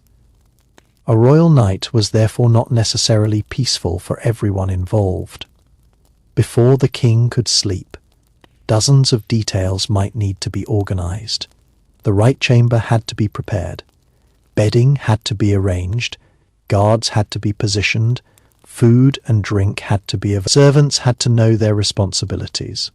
Visitors had to be controlled. Doors had to be secured. The person who finally climbed into bed might barely notice how much work had happened around them. That is the hidden labor of comfort. The more luxurious the sleeping environment, the more invisible work supported it. This principle is familiar even today. We notice a clean hotel room. We do not always think about the people who cleaned it. We notice a warm house. We do not always think about the systems that maintain it. Medieval castles made this relationship even more obvious, because almost every convenience required direct human labor. There was no automated heating, no washing machine, no electric pump, no vacuum cleaner, no refrigerator, no elevator, no electric lighting. The household had to do everything manually. This meant that a medieval servant's day could be physically exhausting. By the time they finally reached their own sleeping space, they might be completely exhausted. For them, the bed did not need to be luxurious. It simply needed to allow the body to rest. A simple straw mattress could be enough. A blanket could be enough. A sheltered corner could be enough. Sleep is remarkably powerful. The body can recover even under imperfect circumstances. This may explain why people living in difficult environments were able to function normally. Their expectations were different, but their bodies still required rest. The same physical need connected a medieval servant with a modern office worker. Both could lie awake thinking about tomorrow. Both could wish they had slept more. Both could feel relief when finally comfortable. Both could wake reluctantly. The centuries disappear when you focus on sleep. There was also a psychological difference between sleeping inside and sleeping outside. For travellers, soldiers, messengers, or people caught away from home, sleeping outdoors could expose them to weather, animals, theft, and other dangers. A castle represented a much safer environment. The walls blocked wind, the roof blocked rain. The gates controlled access. The guards watched the surroundings. The rooms provided shelter. Even a relatively uncomfortable castle bed could feel luxurious compared with sleeping on the ground. There was another side to medieval sleep that would have been impossible to ignore: the feeling of the seasons. Today, a bedroom can remain almost identical throughout the year. Heating keeps winter from becoming too cold. Air conditioning can make summer bearable, and artificial lighting keeps the hours of darkness from controlling our routines. Inside a medieval castle, the season could completely transform the experience of going to bed. Winter was probably the season most closely associated with the challenge of staying warm. The sun disappeared early, and the stone walls could feel bitterly cold. Fires became essential. Thick bedding was precious. Curtains were closed tightly. People wore additional layers, and rooms with good fireplaces became highly desirable. The transition from a warm area beside the hearth to a cold sleeping chamber could be dramatic. Imagine leaving the warmth of a fire and walking across a stone floor toward your bed. Each step feels colder. The air around you is noticeably different. You climb beneath several layers of bedding, pull the curtains closed, and wait for your body heat to warm the small space around you. It could take time. The first few minutes might be uncomfortable. Then the blankets slowly begin to work. Your hands warm. Your feet become less cold. The air inside the curtains becomes more pleasant. Eventually, the discomfort fades. This was a simple but effective way of adapting to a cold environment. People did not need to heat the entire room if they could create a warmer space around their bodies. The bed curtain was therefore a remarkable piece of medieval practical design. It transformed an open sleeping area into a partially enclosed environment. It could block drafts, preserve warmth, reduce light, and provide privacy. For someone with a high-quality bed, closing the curtains at night might have been one of the most comforting moments of the entire day. Outside the curtains was the cold room. Inside was warmth. Outside was the noise of the household. Inside was quiet. Outside was inside was private space. The curtains created a boundary between the two. Summer presented a different problem. Thick stone could sometimes provide relief from heat, but a crowded chamber could still become uncomfortable. Heavy bedding might be reduced. Windows could be opened when possible. Air circulation became more important, but insects could enter. Outdoor sounds could become louder. Rain could blow inside. Security could be affected depending on the window's position. A room could therefore become a compromise between ventilation and protection. This is another example of how medieval people were constantly balancing competing needs. More air could mean more insects. More warmth could mean more smoke. More light could mean more expense. More privacy could mean less ventilation. More security could mean less comfort. The castle was full of compromises. People simply became skilled at managing them. Autumn brought another transition. As temperatures fell, bedding would become heavier. Firewood would become more important. Rooms would begin to feel colder. The household might start preparing for winter by storing fuel and supplies. Spring brought the opposite change. The days became longer. The weather improved. Windows could be opened more often. The castle could feel brighter. Bedding could be aired. Rooms could be cleaned more thoroughly. People could spend more time outdoors. The experience of sleeping changed. This seasonal rhythm was part of everyday medieval life. The castle did not exist separately from nature. It responded directly to the weather. Rain, snow, wind, heat, sunlight, and darkness all influenced the people inside. Even the sound of rain could affect sleep. A gentle rain might be soothing, a violent storm could be disruptive. Water striking a roof could create a continuous rhythm. Thunder could shake the room. Wind could whistle through gaps.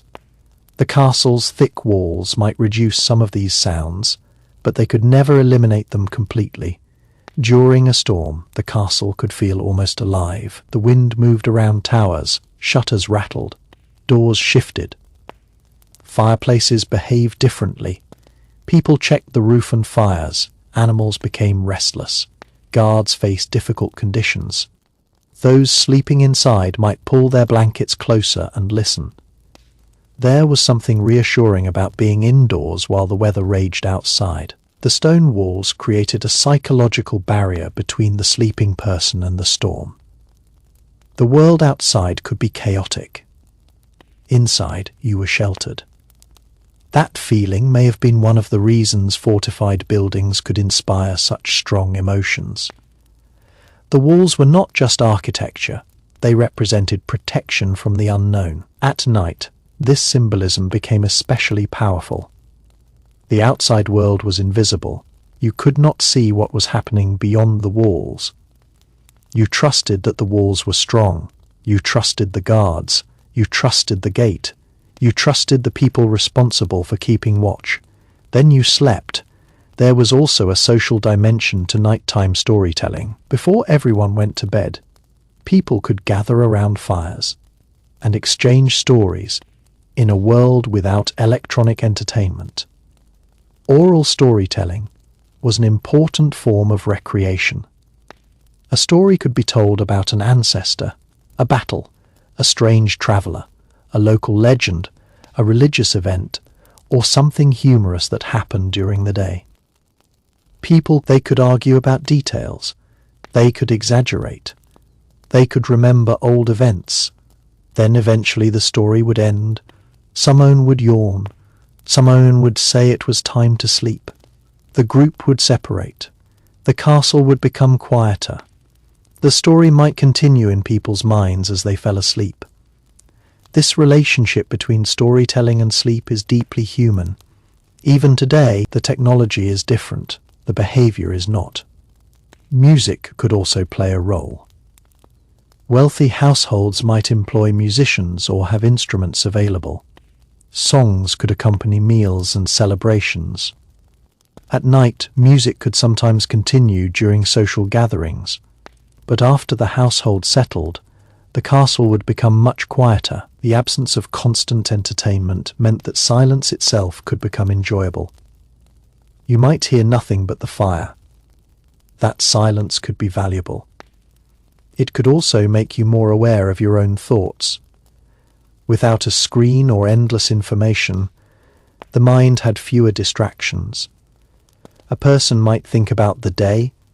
They might remember a conversation. They might pray. They might simply listen to the fire until sleep arrived. This slower mental transition may have been one of the most distinctive features of medieval nighttime. The darkness forced patience. You could not immediately occupy yourself with endless entertainment. If you were not sleepy, you might simply lie there. Perhaps you would talk quietly with someone nearby. Perhaps you would pray. Perhaps you would stare at the faint glow of the embers. Eventually, sleep would come. This did not mean medieval people always followed healthy sleep habits. Stress, illness, noise, pain, and irregular schedules could disrupt rest. But the environment itself created a different relationship with nighttime. Night was not an illuminated extension of day. It was a separate world.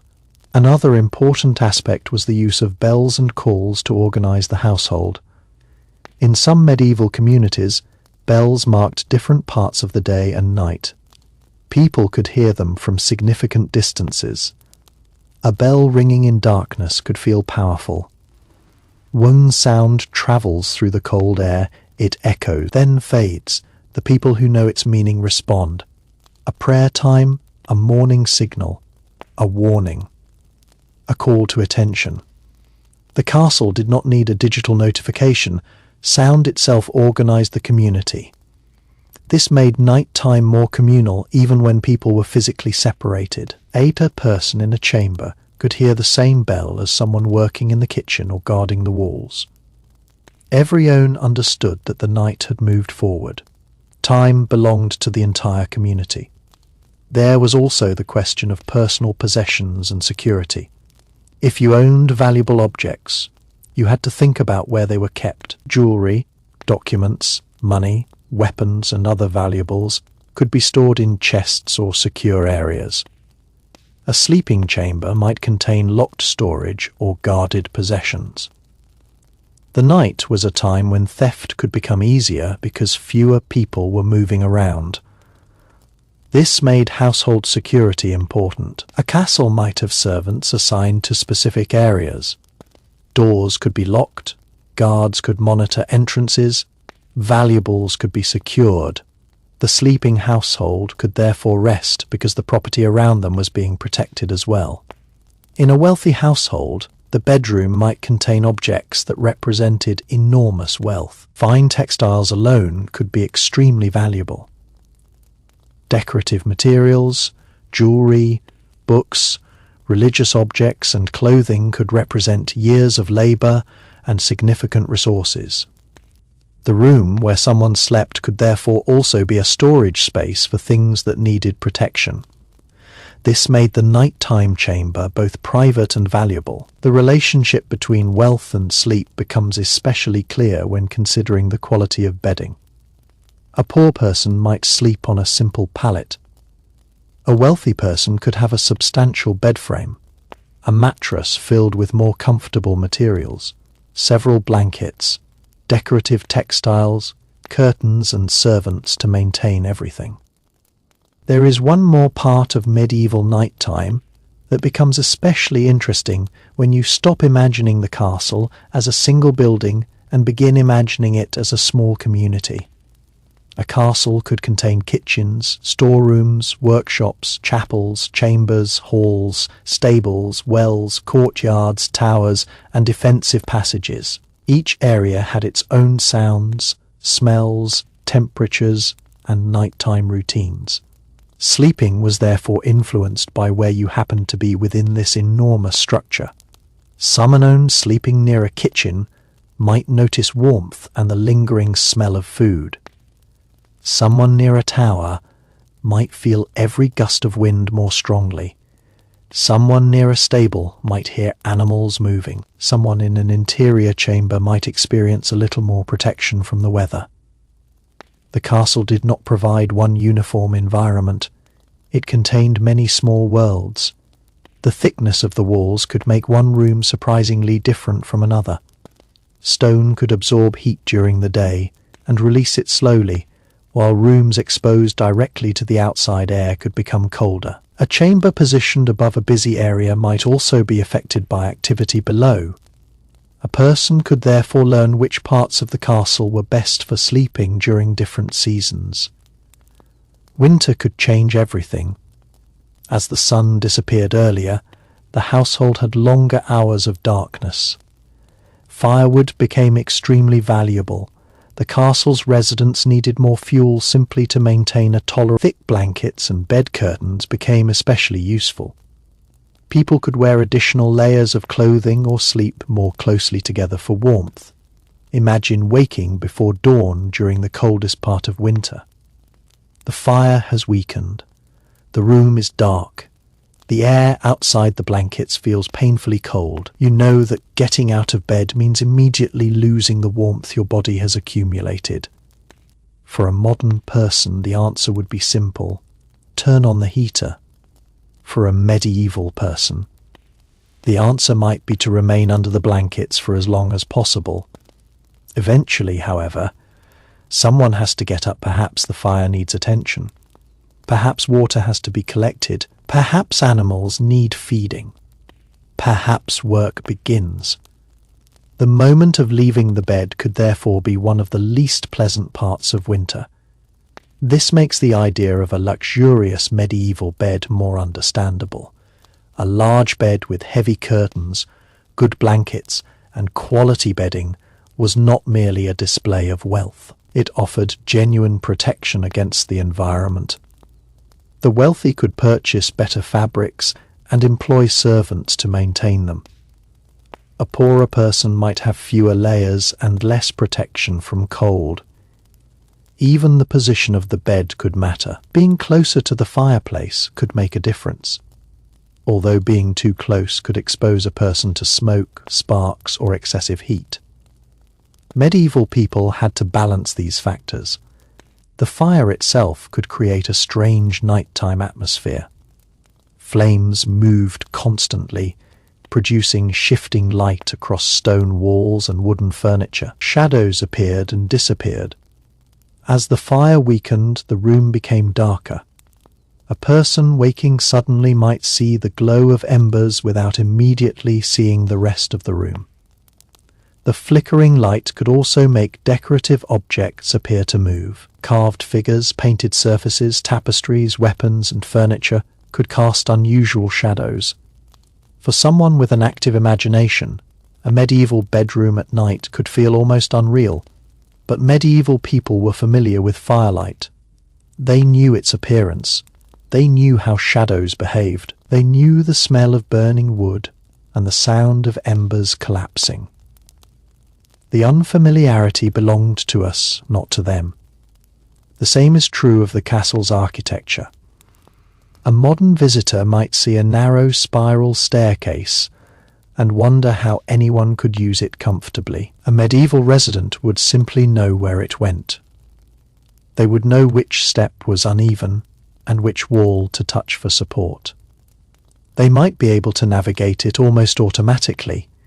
This familiarity extended to darkness. A servant who needed to move through the castle at night could potentially know the route by memory. A candle was helpful, but not every movement necessarily required bright illumination. The castle was part of their mental map. They knew where they were. This is particularly important because darkness did not necessarily mean people stopped moving entirely. Guards continued their duties. Servants might have responsibilities. Someone could need to check an animal or respond to an emergency. The castle remained functional even when much of the population slept. The sounds of movement therefore continued. A modern bedroom can be almost completely isolated from the rest of a house. In a medieval castle, the walls themselves could carry sound. The structure was large, but the materials were hard. Voices and footsteps could echo. This created a curious effect. The castle could feel enormous and crowded at the same time. You might know that hundreds of people were nearby, yet you might not see a single one. You might hear them without seeing them. That could make the nighttime experience feel strangely communal. You were never truly alone. Even in a private chamber, the castle was surrounding you with the presence of other people. This might have been reassuring. If you woke during the night and heard movement, you knew someone was awake. If the castle were completely silent, you might actually find that more unsettling. Human beings often feel safer when they know others are nearby. The guards were particularly important in creating this sense of security. Their presence was largely invisible to the sleeping household. A guard might walk along a wall, pause at a particular point, observe the surrounding landscape, and continue. Again and again, the repetition could be exhausting. The weather could be unpleasant. The darkness could make the work psychologically demanding. Yet the routine itself could provide structure. A guard knew that the night would eventually end. He could divide his shift mentally. One section of the wall, then another, eventually dawned for the sleeping person inside. The same progression happened unconsciously. First sleep, then perhaps a brief awakening, then deeper sleep, then morning. Medieval people did not have modern sleep science, but they still understood that they knew that some nights were better than others. They knew that heavy meals could affect how they felt. They knew that illness made sleep difficult. They knew that warmth and comfort helped. They knew that worry could keep them awake. They did not need scientific terminology to understand these experiences. The body told them, the mind told them. The night told them. Food could also in medieval meals varied enormously according to region and wealth. But evening meals could include bread, grains, vegetables, meat, fish, dairy products, and beverages. Wealthy households could have more variety, while poorer households relied more heavily on basic staples. A large meal before bed could leave someone feeling uncomfortable. A hungry person might have difficulty sleeping. A servant who had worked long hours might simply be exhausted enough to fall asleep immediately. The relationship between food and sleep was therefore as human then as it is now. One difference was the lack of refrigeration and modern food preservation. Food had to be preserved through methods such as salting, drying, smoking, fermenting, or other techniques. Some smells associated with medieval kitchens would therefore have been very different from modern cooking. The castle at night might carry the lingering scent of preserved foods, smoke, herbs, bread, and cooking fires. For the people living there, these smells could signal home. The same is true of the smell of wood smoke. Today, smoke inside a bedroom would probably be alarming. In a medieval castle, the faint smell of smoke could be normal. That does not mean excessive smoke was healthy or comfortable. It simply means people were accustomed to a level of exposure that modern buildings try to eliminate. The air inside a medieval chamber could therefore feel very different. It might be dry near a fire, cold near a window, damp against a stone wall, smoky near a fireplace. Warm inside bed curtains, the room could contain several microclimates at once. A person might move closer to the fire in the evening and retreat behind the curtains when it was time to sleep. The bed became a carefully managed environment. Another major difference was the absence of modern soundproofing. If someone outside shouted, the sound might travel. If a horse became distressed, people could hear it.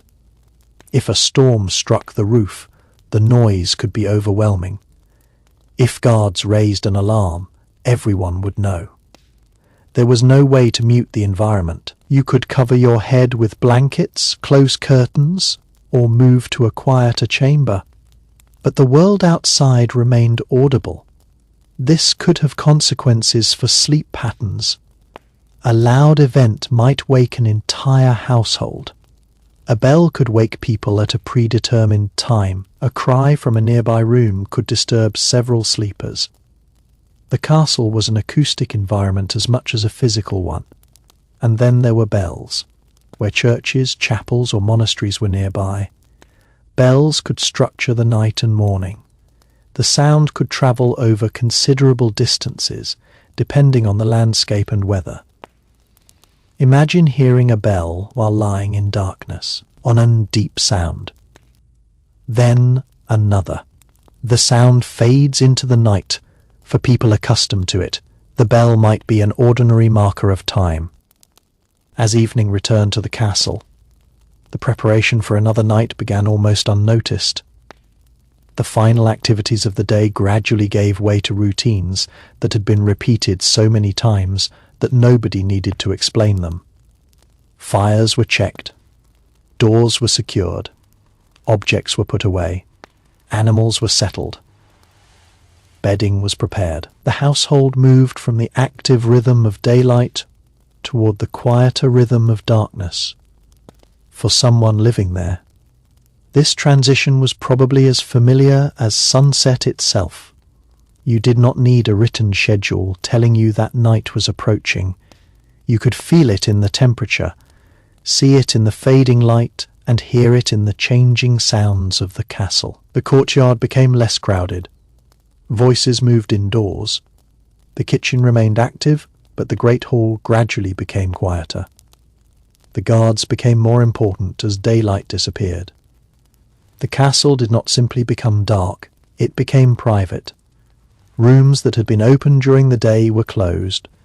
Doors were shut. Curtains were drawn. People withdrew from public spaces into smaller areas. The great hall, which had represented community during the day, slowly lost its importance as individual sleeping spaces became the center of attention. This transition from public life to private life must have been especially noticeable for people of high status. During the day, they could be surrounded by officials, servants, relatives, visitors, and people seeking their attention. At night, the number of people allowed into their private spaces could become much smaller. The bedroom, therefore, represented a retreat from responsibility. For a few hours, the ruler was not receiving petitions. The noble was not supervising estate affairs. The official was not discussing administration. The soldier was not training. The servant was not performing daytime tasks. Everyone had to eventually enter some form of rest, but the quality of that retreat depended heavily on social position. A person at the top of the household could withdraw more completely. A person at the bottom might remain connected to work. A servant might sleep knowing that someone could call for them. A guard might sleep only after completing a shift. A kitchen worker might wake before everyone else. A stable worker might be responsible for animals throughout the night. The castle therefore contained people whose nights were completely different. One person might experience the night as a long period of uninterrupted sleep. Another might experience it as a series of short periods between duties. This difference is easy to overlook when imagining the castle as a single household. It was not. It was a collection of households, responsibilities, relationships and schedules operating under one roof, and sleeping arrangements reflected that complexity. A wealthy family might have several connected chambers. A sleeping room could be used by a married couple, children, attendants, or close household members depending on circumstances. A larger chamber could contain more than one bed. A private room could provide greater separation. The exact arrangement changed across centuries and regions, but one thing remained consistent. Sleeping spaces were organized around relationships. Who belonged with whom, who needed to be nearby, who needed privacy, who needed supervision, who needed to respond quickly, who could sleep farther away. The answers shaped the castle's nighttime geography. A child, for example, might not simply be sent to a completely separate modern-style bedroom. Their sleeping arrangement could depend on age, family structure, and household practice. Younger children might remain close to parents or attendants, while older children could have more independence. The nighttime environment could therefore change as a person grew. A young child might associate the castle with the reassuring presence of adults. An adolescent might begin to value privacy. An adult might have their own chamber. An elderly person might require additional warmth or assistance. The same castle accommodated different stages of life, and every stage came with different sleeping needs. Children could also make the castle noisier at night. A crying infant did not care whether the household wanted silence. A frightened child could wake an entire room. A sick child could keep parents awake for hours. This was another reminder that medieval sleep was not necessarily peaceful. Families experienced the same interruptions that families experience today. A parent might wake immediately at the sound of a child. They might sit up beneath the blankets. They might light a candle. They might check what was wrong. They might carry the child. They might whisper. They might wait until the child settled. Then they might return to bed. Nothing about this required medieval technology. It was simply human behavior. The same could happen with animals. A castle was not only occupied by people. Horses, dogs, birds, livestock, and other animals were part of the household environment. Their presence could influence nighttime sounds and routines. A horse becoming distressed could require attention. A dog barking might wake people. An animal giving birth could require help. A sick animal could become a concern. The stable was therefore another nighttime world operating alongside the sleeping chambers. Simone had to remain responsible for it. This made the boundary between human sleeping spaces and working spaces important. A person sleeping close to a stable might hear animals more clearly. A person sleeping near a kitchen might hear activity. A person sleeping near the gate might hear visitors. A person sleeping deep within the private quarters might hear almost nothing, location-shaped sleep. And the castle's architecture could make these differences dramatic. Stone walls might separate areas physically, but sound could still travel through corridors and staircases. A distant conversation could become a murmur. A door could echo. A bell could reach nearly everyone. Certain sounds were designed to travel. Others were simply unavoidable. Bells are especially important because they provided a way to communicate across large spaces without people having to move. A bell could announce religious observance. It could mark time. It could signal an emergency. It could organize the community. For a sleeping person, a bell could become part of the background of life. Imagine hearing a bell in the darkness, one clear sound, then another. The sound moves through the castle. Perhaps it echoes again. You know what it means because you have heard it countless times. The bell becomes a kind of invisible clock. It tells you that the night has progressed. You may not know the exact hour, but you know where you are within the rhythm. This is very different from the modern obsession with precise time. The medieval person did not necessarily need to know that it was exactly 1:43 in the morning. They needed to know that it was still night. They needed to know whether a watch was ending. They needed to know whether morning was approaching. Events were more important than exact numbers. The night was measured through experience. This may also have affected how people perceived long periods of wakefulness. If you woke and remained awake for what felt like a long time, there was little external information to tell you exactly how long it had been. You might simply wait, you might listen, you might think, you might pray, eventually you might fall asleep again. This could make the night feel timeless. Without a clock, darkness became a broad stretch rather than a series of numbered minutes. The stars provided some clues, but only to those who understood how to interpret them.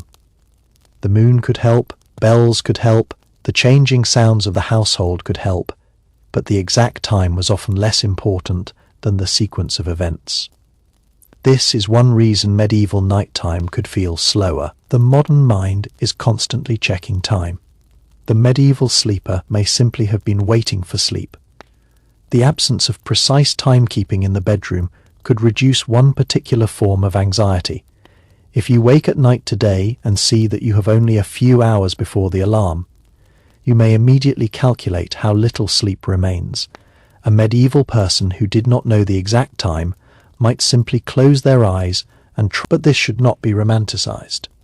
People still worried. People still became restless. People still suffered from pain and illness. The absence of clocks did not create perfect sleep. It simply created a different relationship with time. Another difference involved the morning alarm. Modern people often depend on a device to wake them at a specific moment. Medieval households had other methods. Bells, household activity, natural light, and people themselves could provide signals. A servant might be expected to wake another person. A religious bell might mark the beginning of morning activity. A household member might rise naturally with the light. The sunrise itself was a powerful signal. The castle slowly became brighter.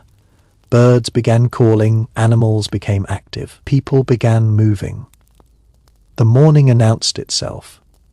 This meant that waking was often connected to the environment. The day did not begin because a machine suddenly sounded, it began because the world outside was changing. Light entered, sounds returned. Work began, the castle woke naturally. This relationship with sunlight could make seasonal differences more noticeable. In summer, the morning arrived. People could adapt their schedules, but they could not completely escape the natural rhythm. And once the castle began to wake, the sleeping arrangements that had seemed so important during the night became almost invisible again. The bed that had provided warmth was suddenly just a piece of furniture. The curtains that had protected the sleeper from drafts were opened. The darkness disappeared, the room filled with the sounds of movement. Someone might bring water, someone might open the shutters, someone might begin preparing clothing. The quiet world of sleep gave way to the practical demands of the day. Yet the quality of the previous night's sleep could influence everything that followed. A person who had slept well might rise feeling refreshed, while someone who had been awake repeatedly could begin the day already exhausted. This difference mattered enormously in a world where much of daily work was physical. There was no convenient way to compensate for fatigue. If your body was tired, you still had to carry on. For a worker, a poor night's sleep could make every task feel heavier. Carrying water became harder, cleaning became slower. Working with animals required more patience, cooking became more tiring, long journeys became more difficult. A soldier who had not rested properly could be less alert. A guard who had slept badly could struggle during the next watch. Even a ruler who had spent the night worrying might find that difficult decisions felt more exhausting the following morning. Sleep was therefore part of productivity. Even though medieval people would not have described it using modern scientific language, they understood the basic truth through experience. When you sleep, you recover. When you do not sleep, you suffer. The body taught the lesson every morning. This also meant that the timing of sleep could be influenced by the day's workload. Someone who had spent hours performing physical labor might become tired earlier. Someone engaged in conversation, administration, or entertainment might remain awake longer. Someone responsible for nighttime duties might sleep at unusual hours. There was no single medieval bedtime. There was no universal rule that everyone went to bed at the same hour. The castle contained different schedules. A young child might sleep earlier. An elderly person might rest more frequently. A servant could work late. A guard could begin a watch after others had gone to bed. A noble might remain awake for political discussions. A traveller arriving late might not settle down until long after the castle had become quiet. The night was flexible because human responsibilities were flexible. This is important because the romantic image of an entire castle falling asleep immediately after sunset is almost certainly too simple.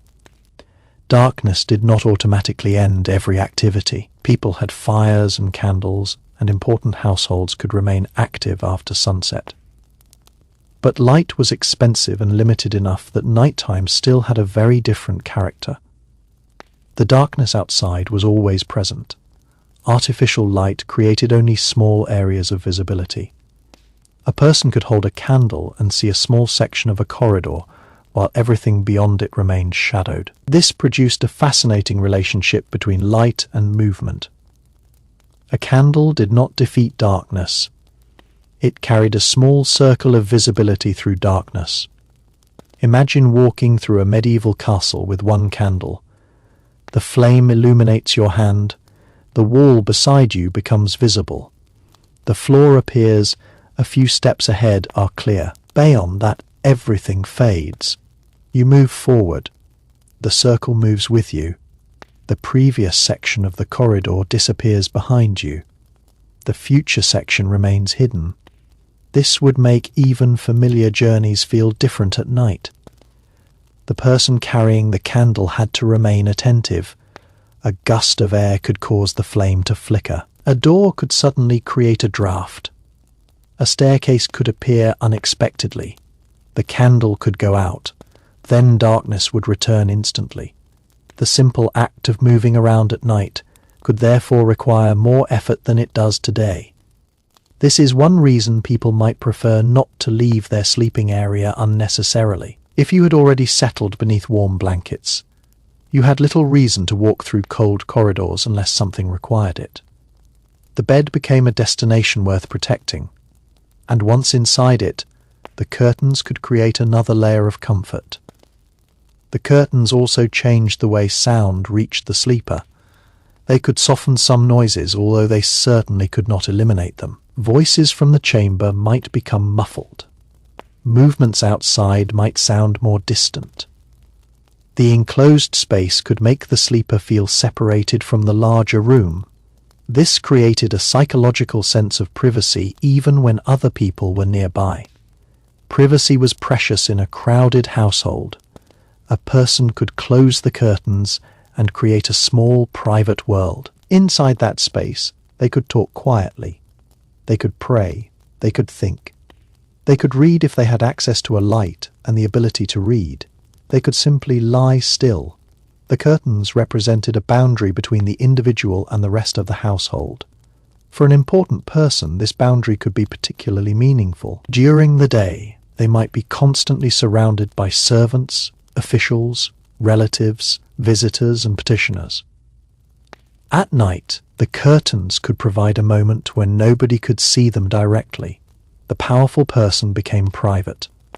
The public identity temporarily disappeared. This was especially important in societies where rulers and nobles were constantly expected to perform their status. Clothing, posture, speech, ceremony, and behavior all communicated rank. Sleep removed much of that performance. A person beneath blankets did not look particularly powerful. They looked tired. They looked vulnerable. They looked human. Perhaps that is one reason beds became such important symbols in medieval culture. The bed could represent both wealth and vulnerability at the same time. A magnificent bed demonstrated status, but the person lying in it was still dependent on others. A ruler could own enormous estates and command soldiers, but at night they still needed someone to make sure the fire was safe. The door was secure, and the household was protected. Power could provide comfort. It could not remove dependence. The same was true of health. Medieval medicine could offer treatments, but illness remained a major threat. A person who became sick could suddenly transform their sleeping environment into a place of recovery. The bed became a place where the body fought disease. The room might become quieter. Visitors might be limited. Food and drink might be changed. Someone might remain nearby. Prayers might be offered. The person might spend days or weeks in the same bed. This would make the bedroom emotionally complicated. Normally, it represented rest. During illness, it represented uncertainty. For family members, a sick could become a place of fear. They might sit beside it during the night. They might listen to breathing. They might check whether the person was awake. They might bring water. They might call for help.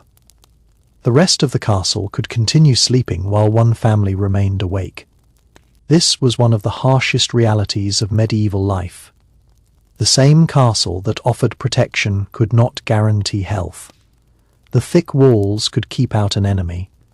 They could not keep out every disease. The bed could provide warmth. It could not always provide recovery. The fire could make the room comfortable. It could not cure every illness. This reminds us that medieval comfort existed within strict limits. Even the wealthiest household remained vulnerable to forces beyond its control. The night could therefore carry uncertainty. Would the sick person improve by morning?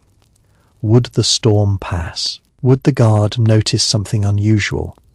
Would the fire remain safe? Would the traveller arrive? Would the child stop crying? Would the winter remain mild? Medieval people lived with questions that could not always be answered. Sleep required temporarily putting those questions aside. A person could worry about tomorrow before bed. Then eventually, exhaustion would overcome the worry. The mind would become quieter. Sleep would take over. This may have been one of the most important forms of relief available to people. For several hours, they did not need to solve anything. They simply rested.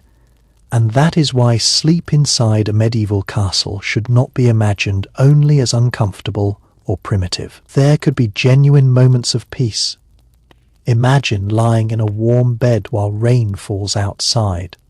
The shutters are closed. The fire is burning. The walls are thick. The castle is secure. The sound of rain reaches you as a soft, continuous rhythm.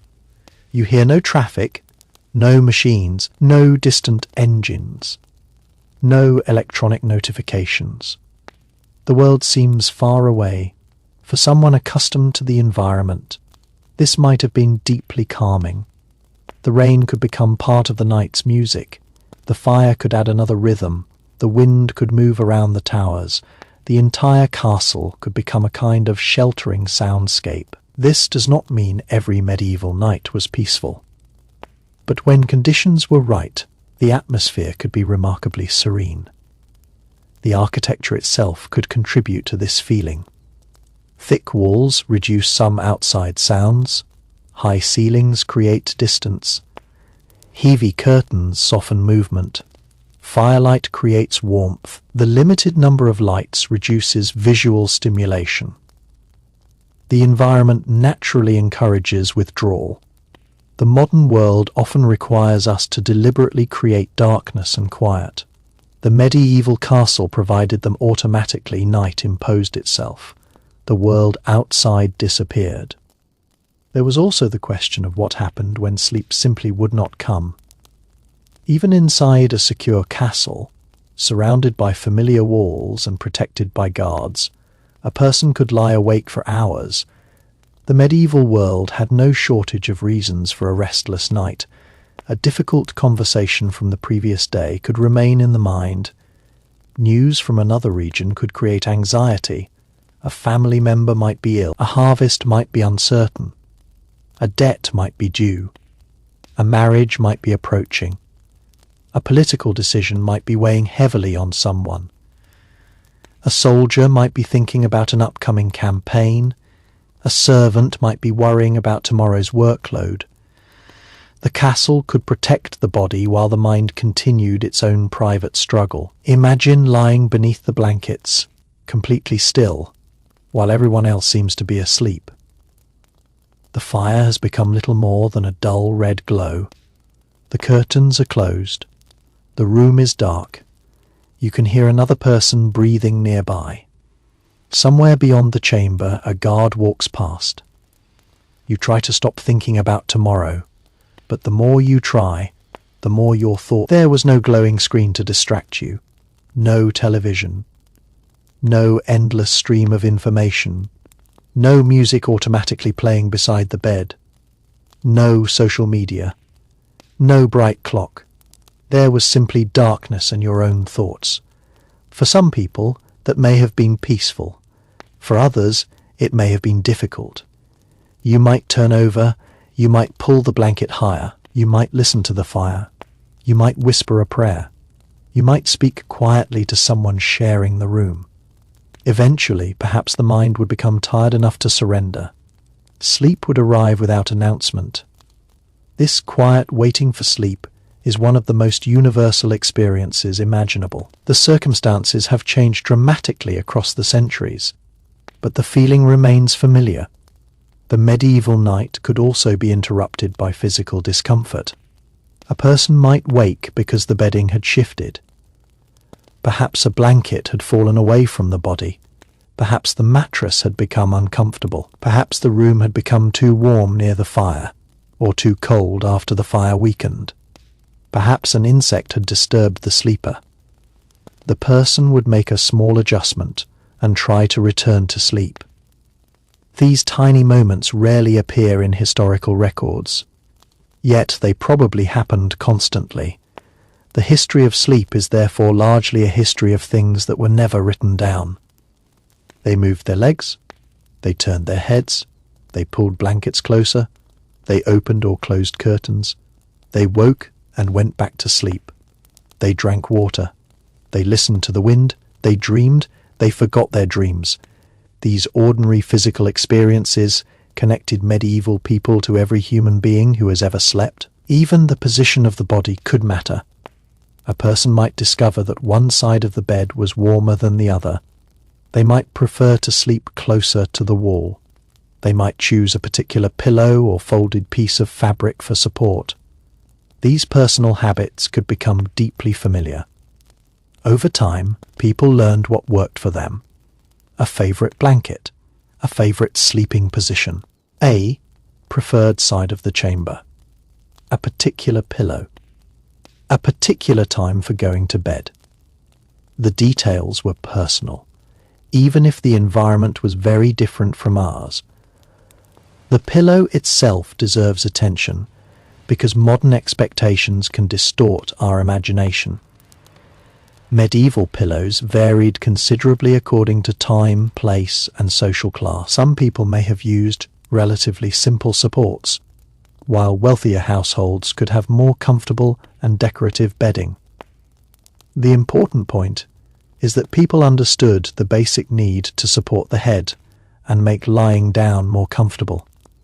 The same basic problem exists today. Your neck must be supported.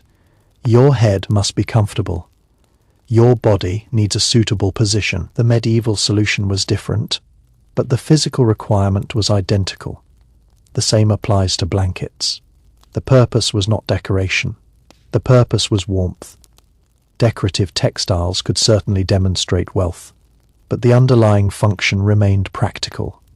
This distinction matters because medieval objects often had multiple purposes. A beautiful bed could simultaneously be a comfortable bed, a status symbol, a private space, and a piece of valuable property. The same object could carry several meanings.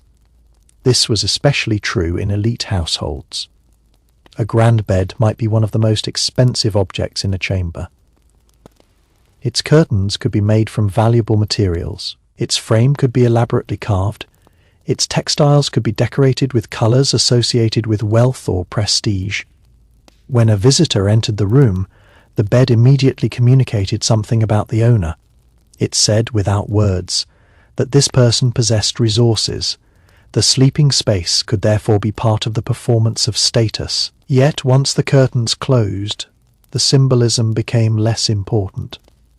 The sleeper was simply tired. This contrast between public display and private experience is one of the most interesting aspects of medieval sleeping arrangements. During the day, the bed could be seen by visitors. At night, it became private. During the day, at night, much of that clothing was removed. During the day, a noble might command attention. At night, they needed rest. The castle contained both the public and private versions of the same person. The bedroom was where the two worlds met. For some people, the sleeping chamber could also be a place where illness was managed. Without modern hospitals and medical technology, people often recovered from illness at home or within household spaces. A bed could become a place of treatment as well as sleep.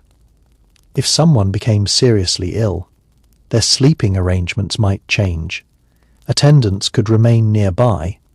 Food and water might be brought to them. The room might become quieter. Family members could gather. Religious practices might become more prominent. A chamber that normally belonged to sleep could suddenly become a place of concern. People might whisper rather than speak loudly. The fire might be maintained carefully. Someone might sit beside the bed for hours. The atmosphere would be completely different. This reminds us that the bed was not simply furniture. It was one of the central places where human life unfolded. People were born near beds. People recovered in beds. People rested in beds. People spent time with family in bedchambers, and people eventually died there. The same room could witness the beginning and ending of lives. For wealthy families, the bedchamber could therefore become one of the most emotionally important rooms in the entire castle. The nighttime experience of illness would be especially difficult. A sick person might have trouble sleeping because of pain, fever, coughing, or weakness. Someone else might remain awake to care for them. This could transform the castle's nighttime rhythm. A normally sleeping chamber might remain active all night. A servant could bring water. A family member might sit nearby. A healer might be summoned.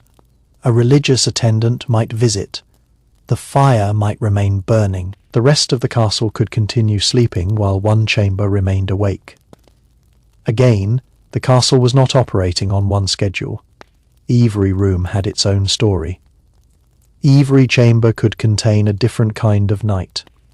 One room might be peaceful, another might be noisy, another might contain a sick person, another might be empty, another might have servants preparing for the morning, another might contain guards. The castle was a collection of overlapping nighttime worlds. This is why it is difficult to describe the medieval castle bedroom as though one standard room existed everywhere. Architecture varied, cultures varied, centuries passed. Castles changed, sleeping practices changed. Even within the same building, different people could have radically different experiences.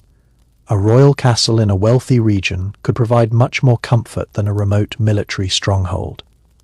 A castle during peacetime could feel very different from one under threat. A summer night could feel completely different from a winter night. A young person could sleep differently from an elderly person. A servant could experience the night differently from a lord. History is full of variation.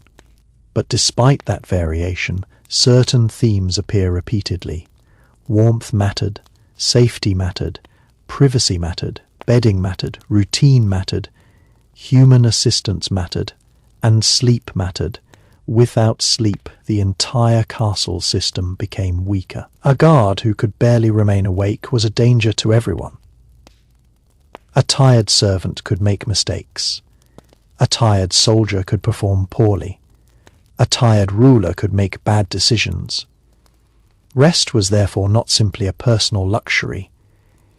It was part of maintaining the functioning of the community. This is one reason sleeping arrangements could be surprisingly important in castle design. A castle needed places where people could rest. It needed rooms that could accommodate different groups. It needed enough bedding. It needed fuel. It needed routines for security. It needed people responsible for maintaining the sleeping environment. The castle had to support both waking and sleeping life. The two were inseparable. The day produced the fatigue that made sleep necessary. The night provided the rest needed for the next day. The cycle sustained the household. There is another subtle difference between medieval and modern sleep, the experience of waking in complete darkness. One of the most interesting things about medieval sleep is that the night could change the emotional meaning of the castle itself. During daylight, a castle was a place of movement and authority. People could see the walls, towers, gates, courtyards, banners, staircases, and busy rooms. Everything was visible and understandable. At night, much of that certainty disappeared. The same building became quieter and more enclosed. The walls that had looked impressive during the day could feel enormous in darkness. Corridors became stretches of shadow. Towers disappeared into the night sky. A familiar staircase could suddenly feel mysterious, simply because the light had vanished. For someone who had lived there for years, however, the darkness was not necessarily frightening. Familiarity changed everything. The castle might have been large, but the resident knew its patterns. They knew where the floor changed. They knew which door belonged to which room. They knew which staircase led toward the courtyard, and which one led toward the private chambers. They knew which parts of the building were normally quiet and which were still active late at night. They knew which sounds were ordinary and which sounds required attention. This knowledge would have made nighttime movement much easier. A servant carrying a candle through a dark passage did not need to study every stone wall. They knew the route. Their feet remembered it, their hands knew where the door handle was, their ears recognized the sounds around. The castle was almost like a second body, something the residents understood through habit. That familiarity would have been particularly valuable when someone woke during the night. Imagine opening your eyes in complete darkness for a moment. You cannot see anything. Then you remember where you are. You know the bed beneath you. You know the wall beside you. You know that the door is a few steps away. You know that another room lies beyond. You do not need to turn on a light because there is no light to turn on. You simply lie still and listen. The sounds tell you whether everything is normal. The fire is quiet. The wind is moving outside. Someone is breathing nearby. A guard's footsteps can be heard faintly in the distance. Nothing seems wrong. You turn over and close your eyes again. This kind of sensory awareness was probably much more developed among people who lived in such environments. Without modern alarms and electronic devices, people relied heavily on hearing and observation. A change in the normal soundscape could attract attention. A dog suddenly barking might mean an animal was nearby. A horse becoming restless might indicate something unusual. A door opening unexpectedly could make someone curious. Running footsteps might create concern. A shout from the wall could instantly change the atmosphere. The difference between ordinary and unusual sounds mattered. This meant that the castle's nighttime quiet was not simply silence. It was a recognizable pattern of sounds. People knew what normal sounded like. Anything outside that pattern could become important. A person who had spent years inside the castle might hear a sound that a visitor would completely ignore. The resident would know that something was different. This is similar to how people living in a familiar modern home can recognize unusual sounds. Someone may know the normal hum of their refrigerator, the sound of a particular door, or the way their neighborhood sounds at night. When something changes, they notice the medieval castle was no different. The residents developed their own sound map. They knew the creaking floorboards. They knew the movement of doors. They knew the voices of family members. They knew the footsteps of servants. They knew the animals. They knew the wind. They knew the bells. The castle became familiar through sound as much as through sight. This would have been especially important during storms. Strong wind could produce an enormous variety of noises around a large stone building. Shutters could rattle, doors could move, roof structures could creak. Rain could strike different surfaces. Wind could whistle through openings. The sound could become continuous. A person sleeping inside might wake briefly. They would hear the storm. Perhaps lightning would illuminate the room for a fraction of a second. Then darkness would return. Thunder would follow. The walls would seem to tremble. The sleeper might pull the blanket closer. But the castle remained. The storm was outside. That distinction could make the experience strangely comforting. There is something reassuring about hearing bad weather while being safely indoors. The sound reminds you that the outside environment is powerful, but the walls are separating you from it. A medieval castle could amplify that feeling because its walls were literally designed to withstand external threats. The same stone that kept enemies away also kept the rain and wind outside. The castle was a fortress, but at night it became a shelter. This dual identity is important. The building was constructed for security, but security its comfort. A wall does not feel comforting because stone is inherently pleasant. It feels comforting because you know what the wall is keeping away. At night, that psychological effect could become stronger. The countryside was dark. The road was invisible. The forest was hidden. The fields disappeared. The castle remained. The person in bed could not see what was happening outside, but they knew the walls were there. That uncertainty could be both reassuring and unsettling. You are safe because you are protected, but you are also unaware of what is beyond the walls. The medieval mind had to live with that uncertainty more directly than we often do. Modern technology allows us to illuminate the outside, check cameras, look at weather forecasts, and access information immediately.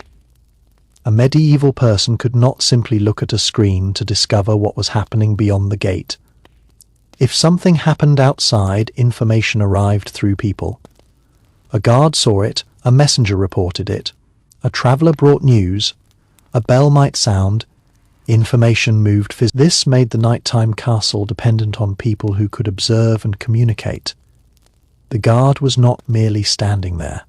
The guard was the eyes of the sleeping community.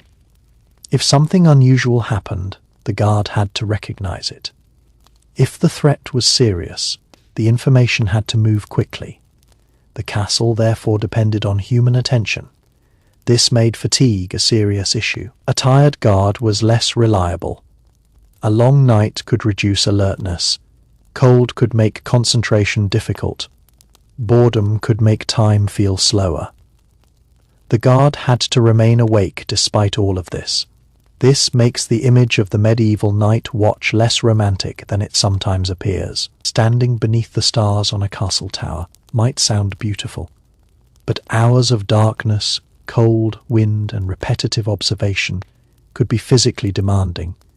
The guard might desperately want morning. The same person who represented safety for everyone else might be counting the hours until they could sleep. Perhaps they looked toward the horizon repeatedly. Perhaps they watched the sky change. Perhaps they listened for the next shift. When another guard finally appeared, the relief could be enormous. The responsibility had ended. The guard could descend. The castle might feel completely different from below. The warm interior would be welcome.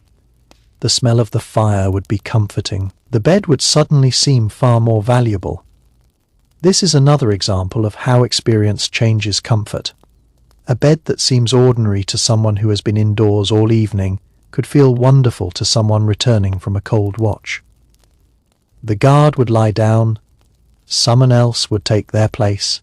The castle system would continue. One person sleeps, another watches. The roles change this rotation. It also meant that the castle's sleeping population was constantly changing throughout the night. At one moment, a chamber could be full of sleeping people. Elsewhere, a guard was wide awake. Later, the guard would sleep while another person remained awake. A servant might sleep early and wake before dawn. Another might work late and sleep into the morning. The castle never had a single moment when everyone was asleep. There was always some level of human activity. This is particularly important in large households. A castle could contain many people, and the larger the household, the more complicated the nighttime organization became. Food had to be prepared. Animals had to be cared for. Important people, fires had to be maintained. Messages could arrive. The castle had to remain functional even while much of its population slept. This required planning. The people who managed the household needed to know who was responsible for what. Someone had to be available if an important person woke. Someone had to know where supplies were stored. Someone had to know which doors should remain locked. Someone had to know which guards were on duty. Someone had to know what to do in an emergency. The castle's nighttime routine, therefore, depended on knowledge passed through generations and through experience. A new servant had to learn the system. A new guard had to learn the walls. A new household member had to learn the rooms. The castle itself had to be learned. And once learned, it became almost automatic. This is why a medieval resident might have been surprisingly comfortable moving through a building that seems confusing to us. Modern visitors often see a castle as a maze. Its original inhabitants did not. They knew it. They knew where they were. Another part of the nighttime experience would have been the gradual loss of awareness as the sleeper moved from wakefulness into deeper sleep. There was no modern bedroom environment carefully designed around sleep science, yet the basic process of becoming tired remained the same. The body had spent the day moving, working, eating, walking, carrying, thinking, talking, and responding to the environment. Eventually, it demanded rest. The person could resist for a while, perhaps continuing a conversation or sitting beside the fire. But eventually, even the most interesting discussion became difficult to follow. The eyes became heavy. The body wanted to lie down. The warmth of the bedding became more attractive than anything happening elsewhere in the castle. At that point, sleep was no longer simply a scheduled activity. It was a physical necessity. For someone who had spent the entire day performing manual work, the transition could be particularly rapid. Imagine a worker who has been carrying heavy objects since morning. By evening, the muscles are tired and the feet ache. The person eats a simple meal, speaks briefly with others, and finally reaches the sleeping area. They do not need entertainment. They do not need a complicated bedtime routine. Their body has already done the work of preparing for sleep. The moment they lie down, the exhaustion begins to take over. A wealthy person might experience something completely different. They could have spent the day in meetings, conversations, administration, ceremonies, hunting, riding, or social activities. Their body might not be as physically exhausted. Their mind, however, could be full of concerns. They might have decisions to make, political problems to consider, family matters to worry about, or responsibilities waiting for them the next morning. A comfortable bed could not automatically switch off an anxious mind. This is another reason why it is impossible to say that everyone in a medieval castle slept peacefully, simply because the building was secure. Physical security and mental peace were two different things. A castle could keep an enemy outside, but it could not keep worries out of someone's thoughts. A person could lie beneath expensive blankets while thinking about a difficult decision. A servant could lie on simple bedding and fall asleep immediately. The quality of the mattress did not determine everything. The human mind remained unpredictable. This could make the late evening a valuable period for reflection. Once the household became quiet, people had fewer distractions. A person might replay the day's events in their mind. They might think about something someone had said. They might remember a task they had forgotten. They might wonder whether tomorrow would bring good or bad news. Without modern entertainment, these thoughts could occupy more of the available mental space. There was nowhere to escape them instantly. A person could not simply open a device and fill the silence with endless. They had to sit with their thoughts. Sometimes that could be peaceful. Sometimes it could be uncomfortable. Sometimes the mind would wander into memories. A person might remember childhood. They might remember parents. They might remember someone who had died. They might think about a journey. They might imagine a future event. The quiet chamber could become a place where the mind travelled through time even while the body remained completely still. This was particularly true for older people who had spent decades inside the same castle. The room itself could trigger memories. A particular wall, fireplace, or window might be associated with an earlier period of life. Perhaps a family member had once slept nearby. Perhaps a major event had been discussed there. At night, when there was nothing else demanding attention, those memories could return. The castle could therefore become a physical container for memory. Every room had accumulated experiences. The bedroom might hold some of the most private ones. Births, illnesses, conversations, arguments, celebrations. A person lying in the same room for many years could experience the passage of time through the objects around them. A bed might be repaired, a curtain might be replaced, a chest might be moved, a wall might be decorated differently, but the basic space remained. This continuity could create a deep emotional attachment to the building. For someone born inside a castle, leaving it might feel like leaving part of themselves behind. The walls had been present throughout childhood. The corridors were associated with family. The courtyard was associated with daily life. The sleeping chamber was associated with safety. Even the sounds were familiar. The castle was not simply where the person lived. It was the environment through which they understood the world. This makes the idea of a medieval castle at night much more personal than a simple architectural description. We often focus on measurements, walls, towers, and defensive features, but the original inhabitants experienced the building emotionally. A staircase was not just a staircase, it was the staircase they used every day. A window was not just an opening, it was the place where they watched storms. A fireplace was not just an architectural feature, it was the source of warmth. A bed was not just furniture, it was where they ended every day. The castle became meaningful through repetition.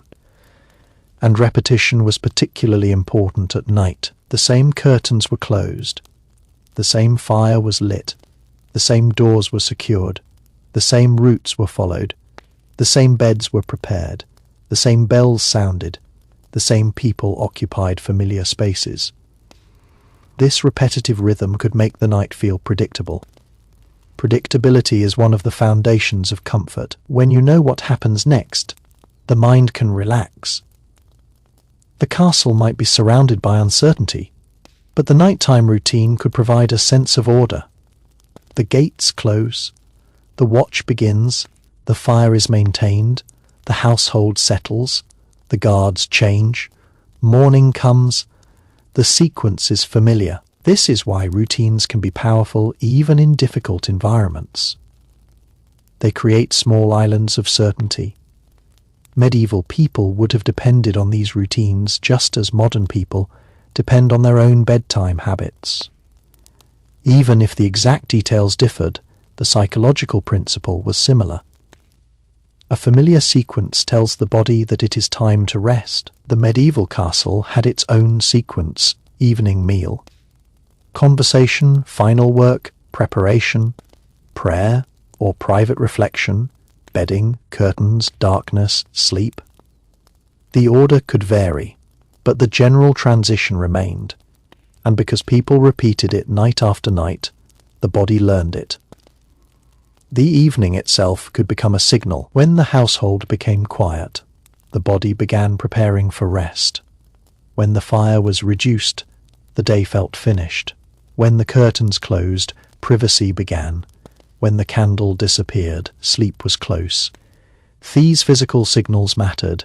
The medieval world was full of environmental cues. There was no need for a digital reminder telling someone to go to bed. The environment itself provided the reminder.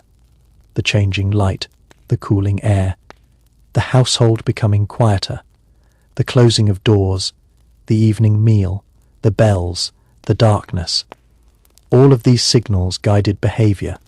This relationship with the environment also meant that seasons could strongly influence the emotional character of sleep. A summer night might feel open and relatively mild. Windows could allow air inside. The night could be shorter. A person might hear insects outside. The room might remain warmer. In winter, the experience could become almost the opposite. The darkness lasted longer. The room could become cold. The fire became more important. The bedding became heavier. The person might not want to leave the bed in the morning. The same castle could therefore provide dramatically different sleeping experiences depending on the month. A chamber that felt comfortable in summer could become challenging in winter. A person who loved the cool air of summer might dislike winter. Someone who preferred warmth might find winter especially difficult. The castle did not have a single climate. It had many microclimates. A room near a large fireplace could feel very different from one far away. A chamber with an exposed exterior wall could be colder. An interior chamber could retain more warmth. A high room could be windy. A lower room could be more sheltered. The choice of sleeping location could therefore have practical consequences. People learned these differences.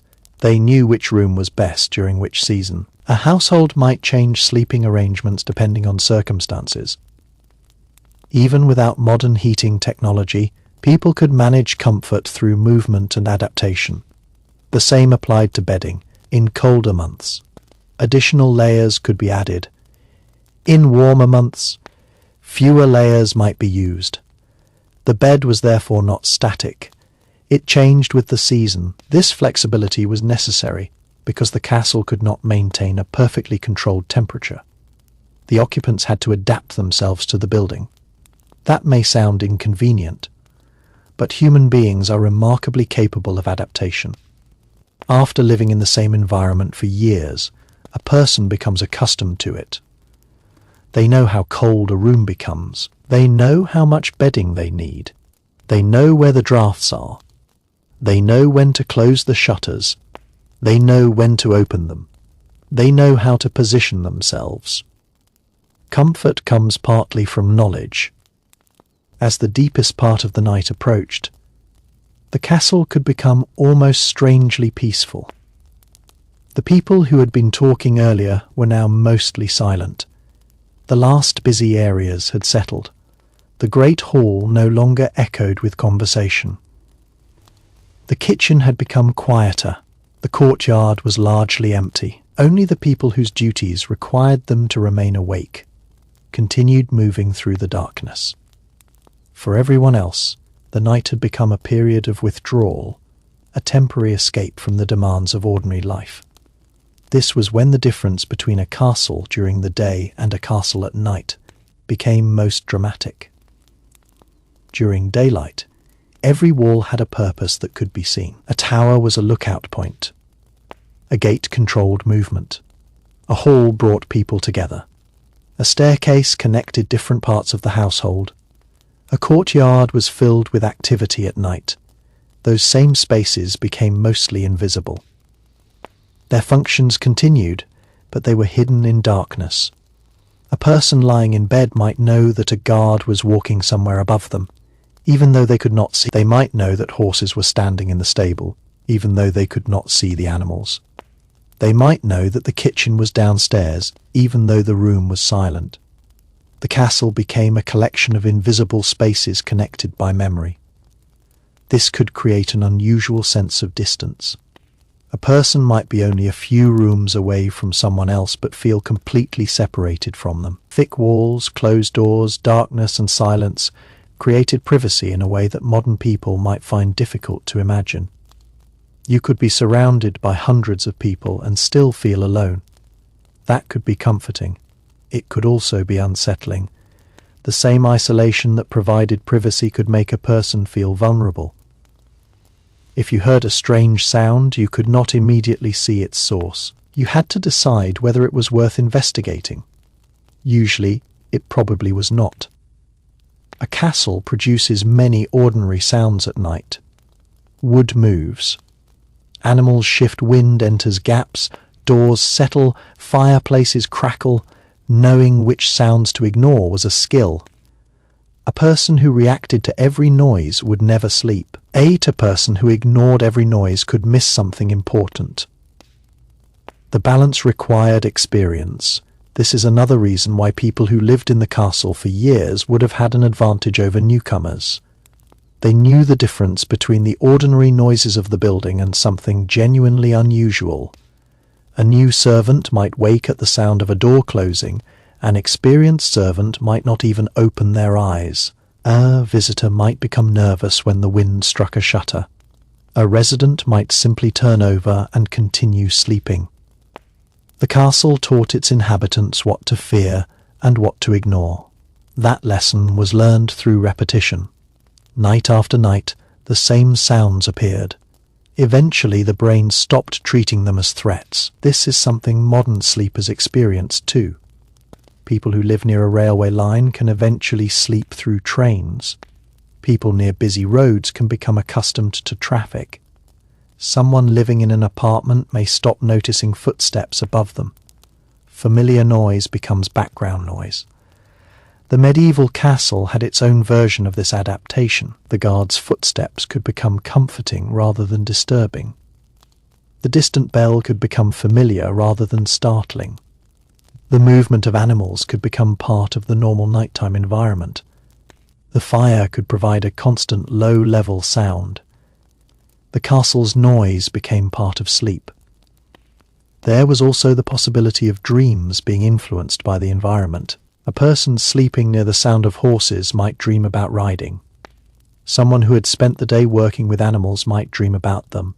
A soldier might dream about conflict. A traveller might dream about the road. A person worrying about family might dream about home. The sleeping mind takes fragments of waking life and rearranges them. Medieval people were no different. Their dreams were shaped by their surroundings. The castle itself could appear in dreams. A person could dream of its towers, its halls, its gates, its courtyard, its surrounding landscape.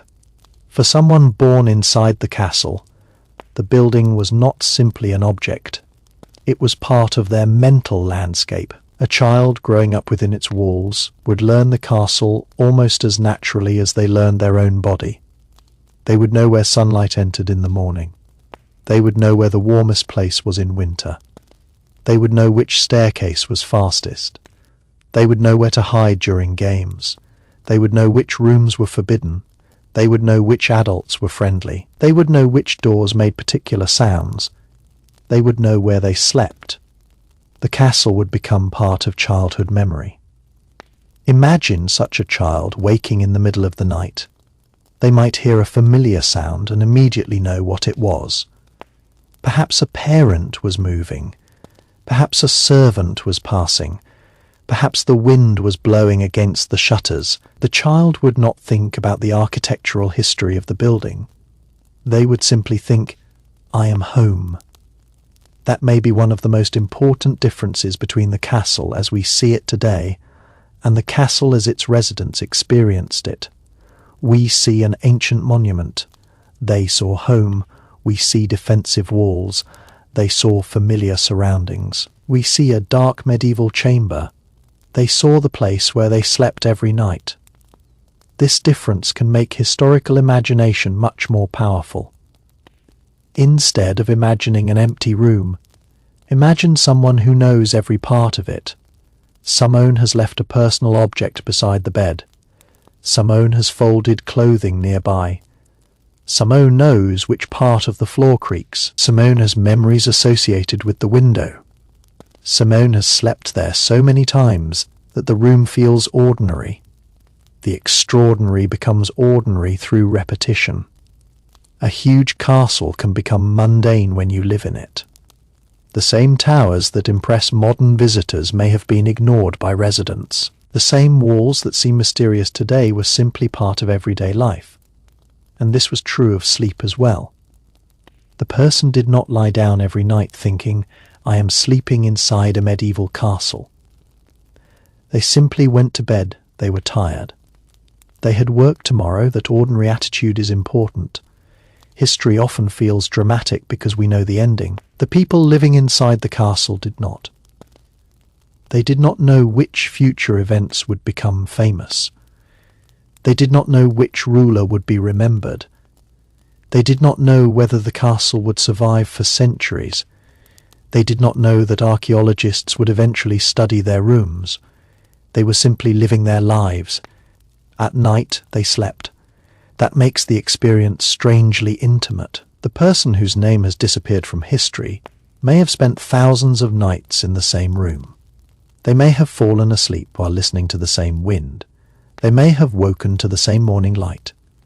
Their entire existence could have been centered around a few familiar rooms. We will never know their name. We may never know what they looked like. We may never know what they believed privately. But we know something basic. They became tired. They slept. They woke. And they did it again. This repetition was the rhythm of medieval life. The castle itself was designed around repetition. The gate opened every morning. The gate closed every evening. The fire was lit. Food was prepared. Animals were fed. People worked. People rested. Guards changed. The process repeated. A stable society depends on routines. The castle was not constantly operating at a dramatic level. Most of the time, it was performing ordinary tasks. That is what allowed the extraordinary moments to happen when necessary. If an attack occurred, everyone knew how to respond because ordinary routines had prepared them. If a fire started, people knew where to go. If a visitor arrived, people knew who should receive them. If someone became sick, others knew who could help. If a guard needed relief, another guard took their place. Routine created readiness. Sleep was part of that routine. A well-rested person could work better.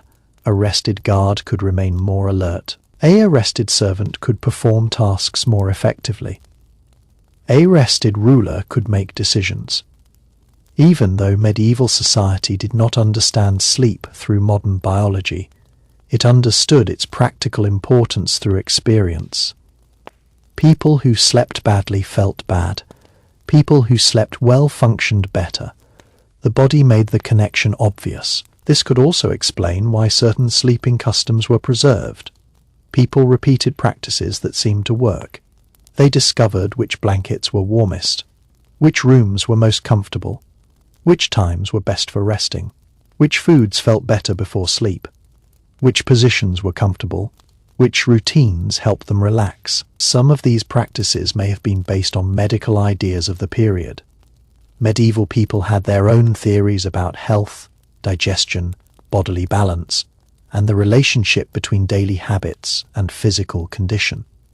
These ideas influenced how people thought about eating, sleeping, bathing, exercise, and illness. But regardless of the theory, people also relied on observation. If a certain routine helped them feel better, they might repeat it. If something made them uncomfortable, they might avoid it. Experience was an important teacher. This meant that medieval sleeping culture was not completely random. It developed through generations of experimentation. People inherited customs from parents. They modified them. They adapted them to different environments.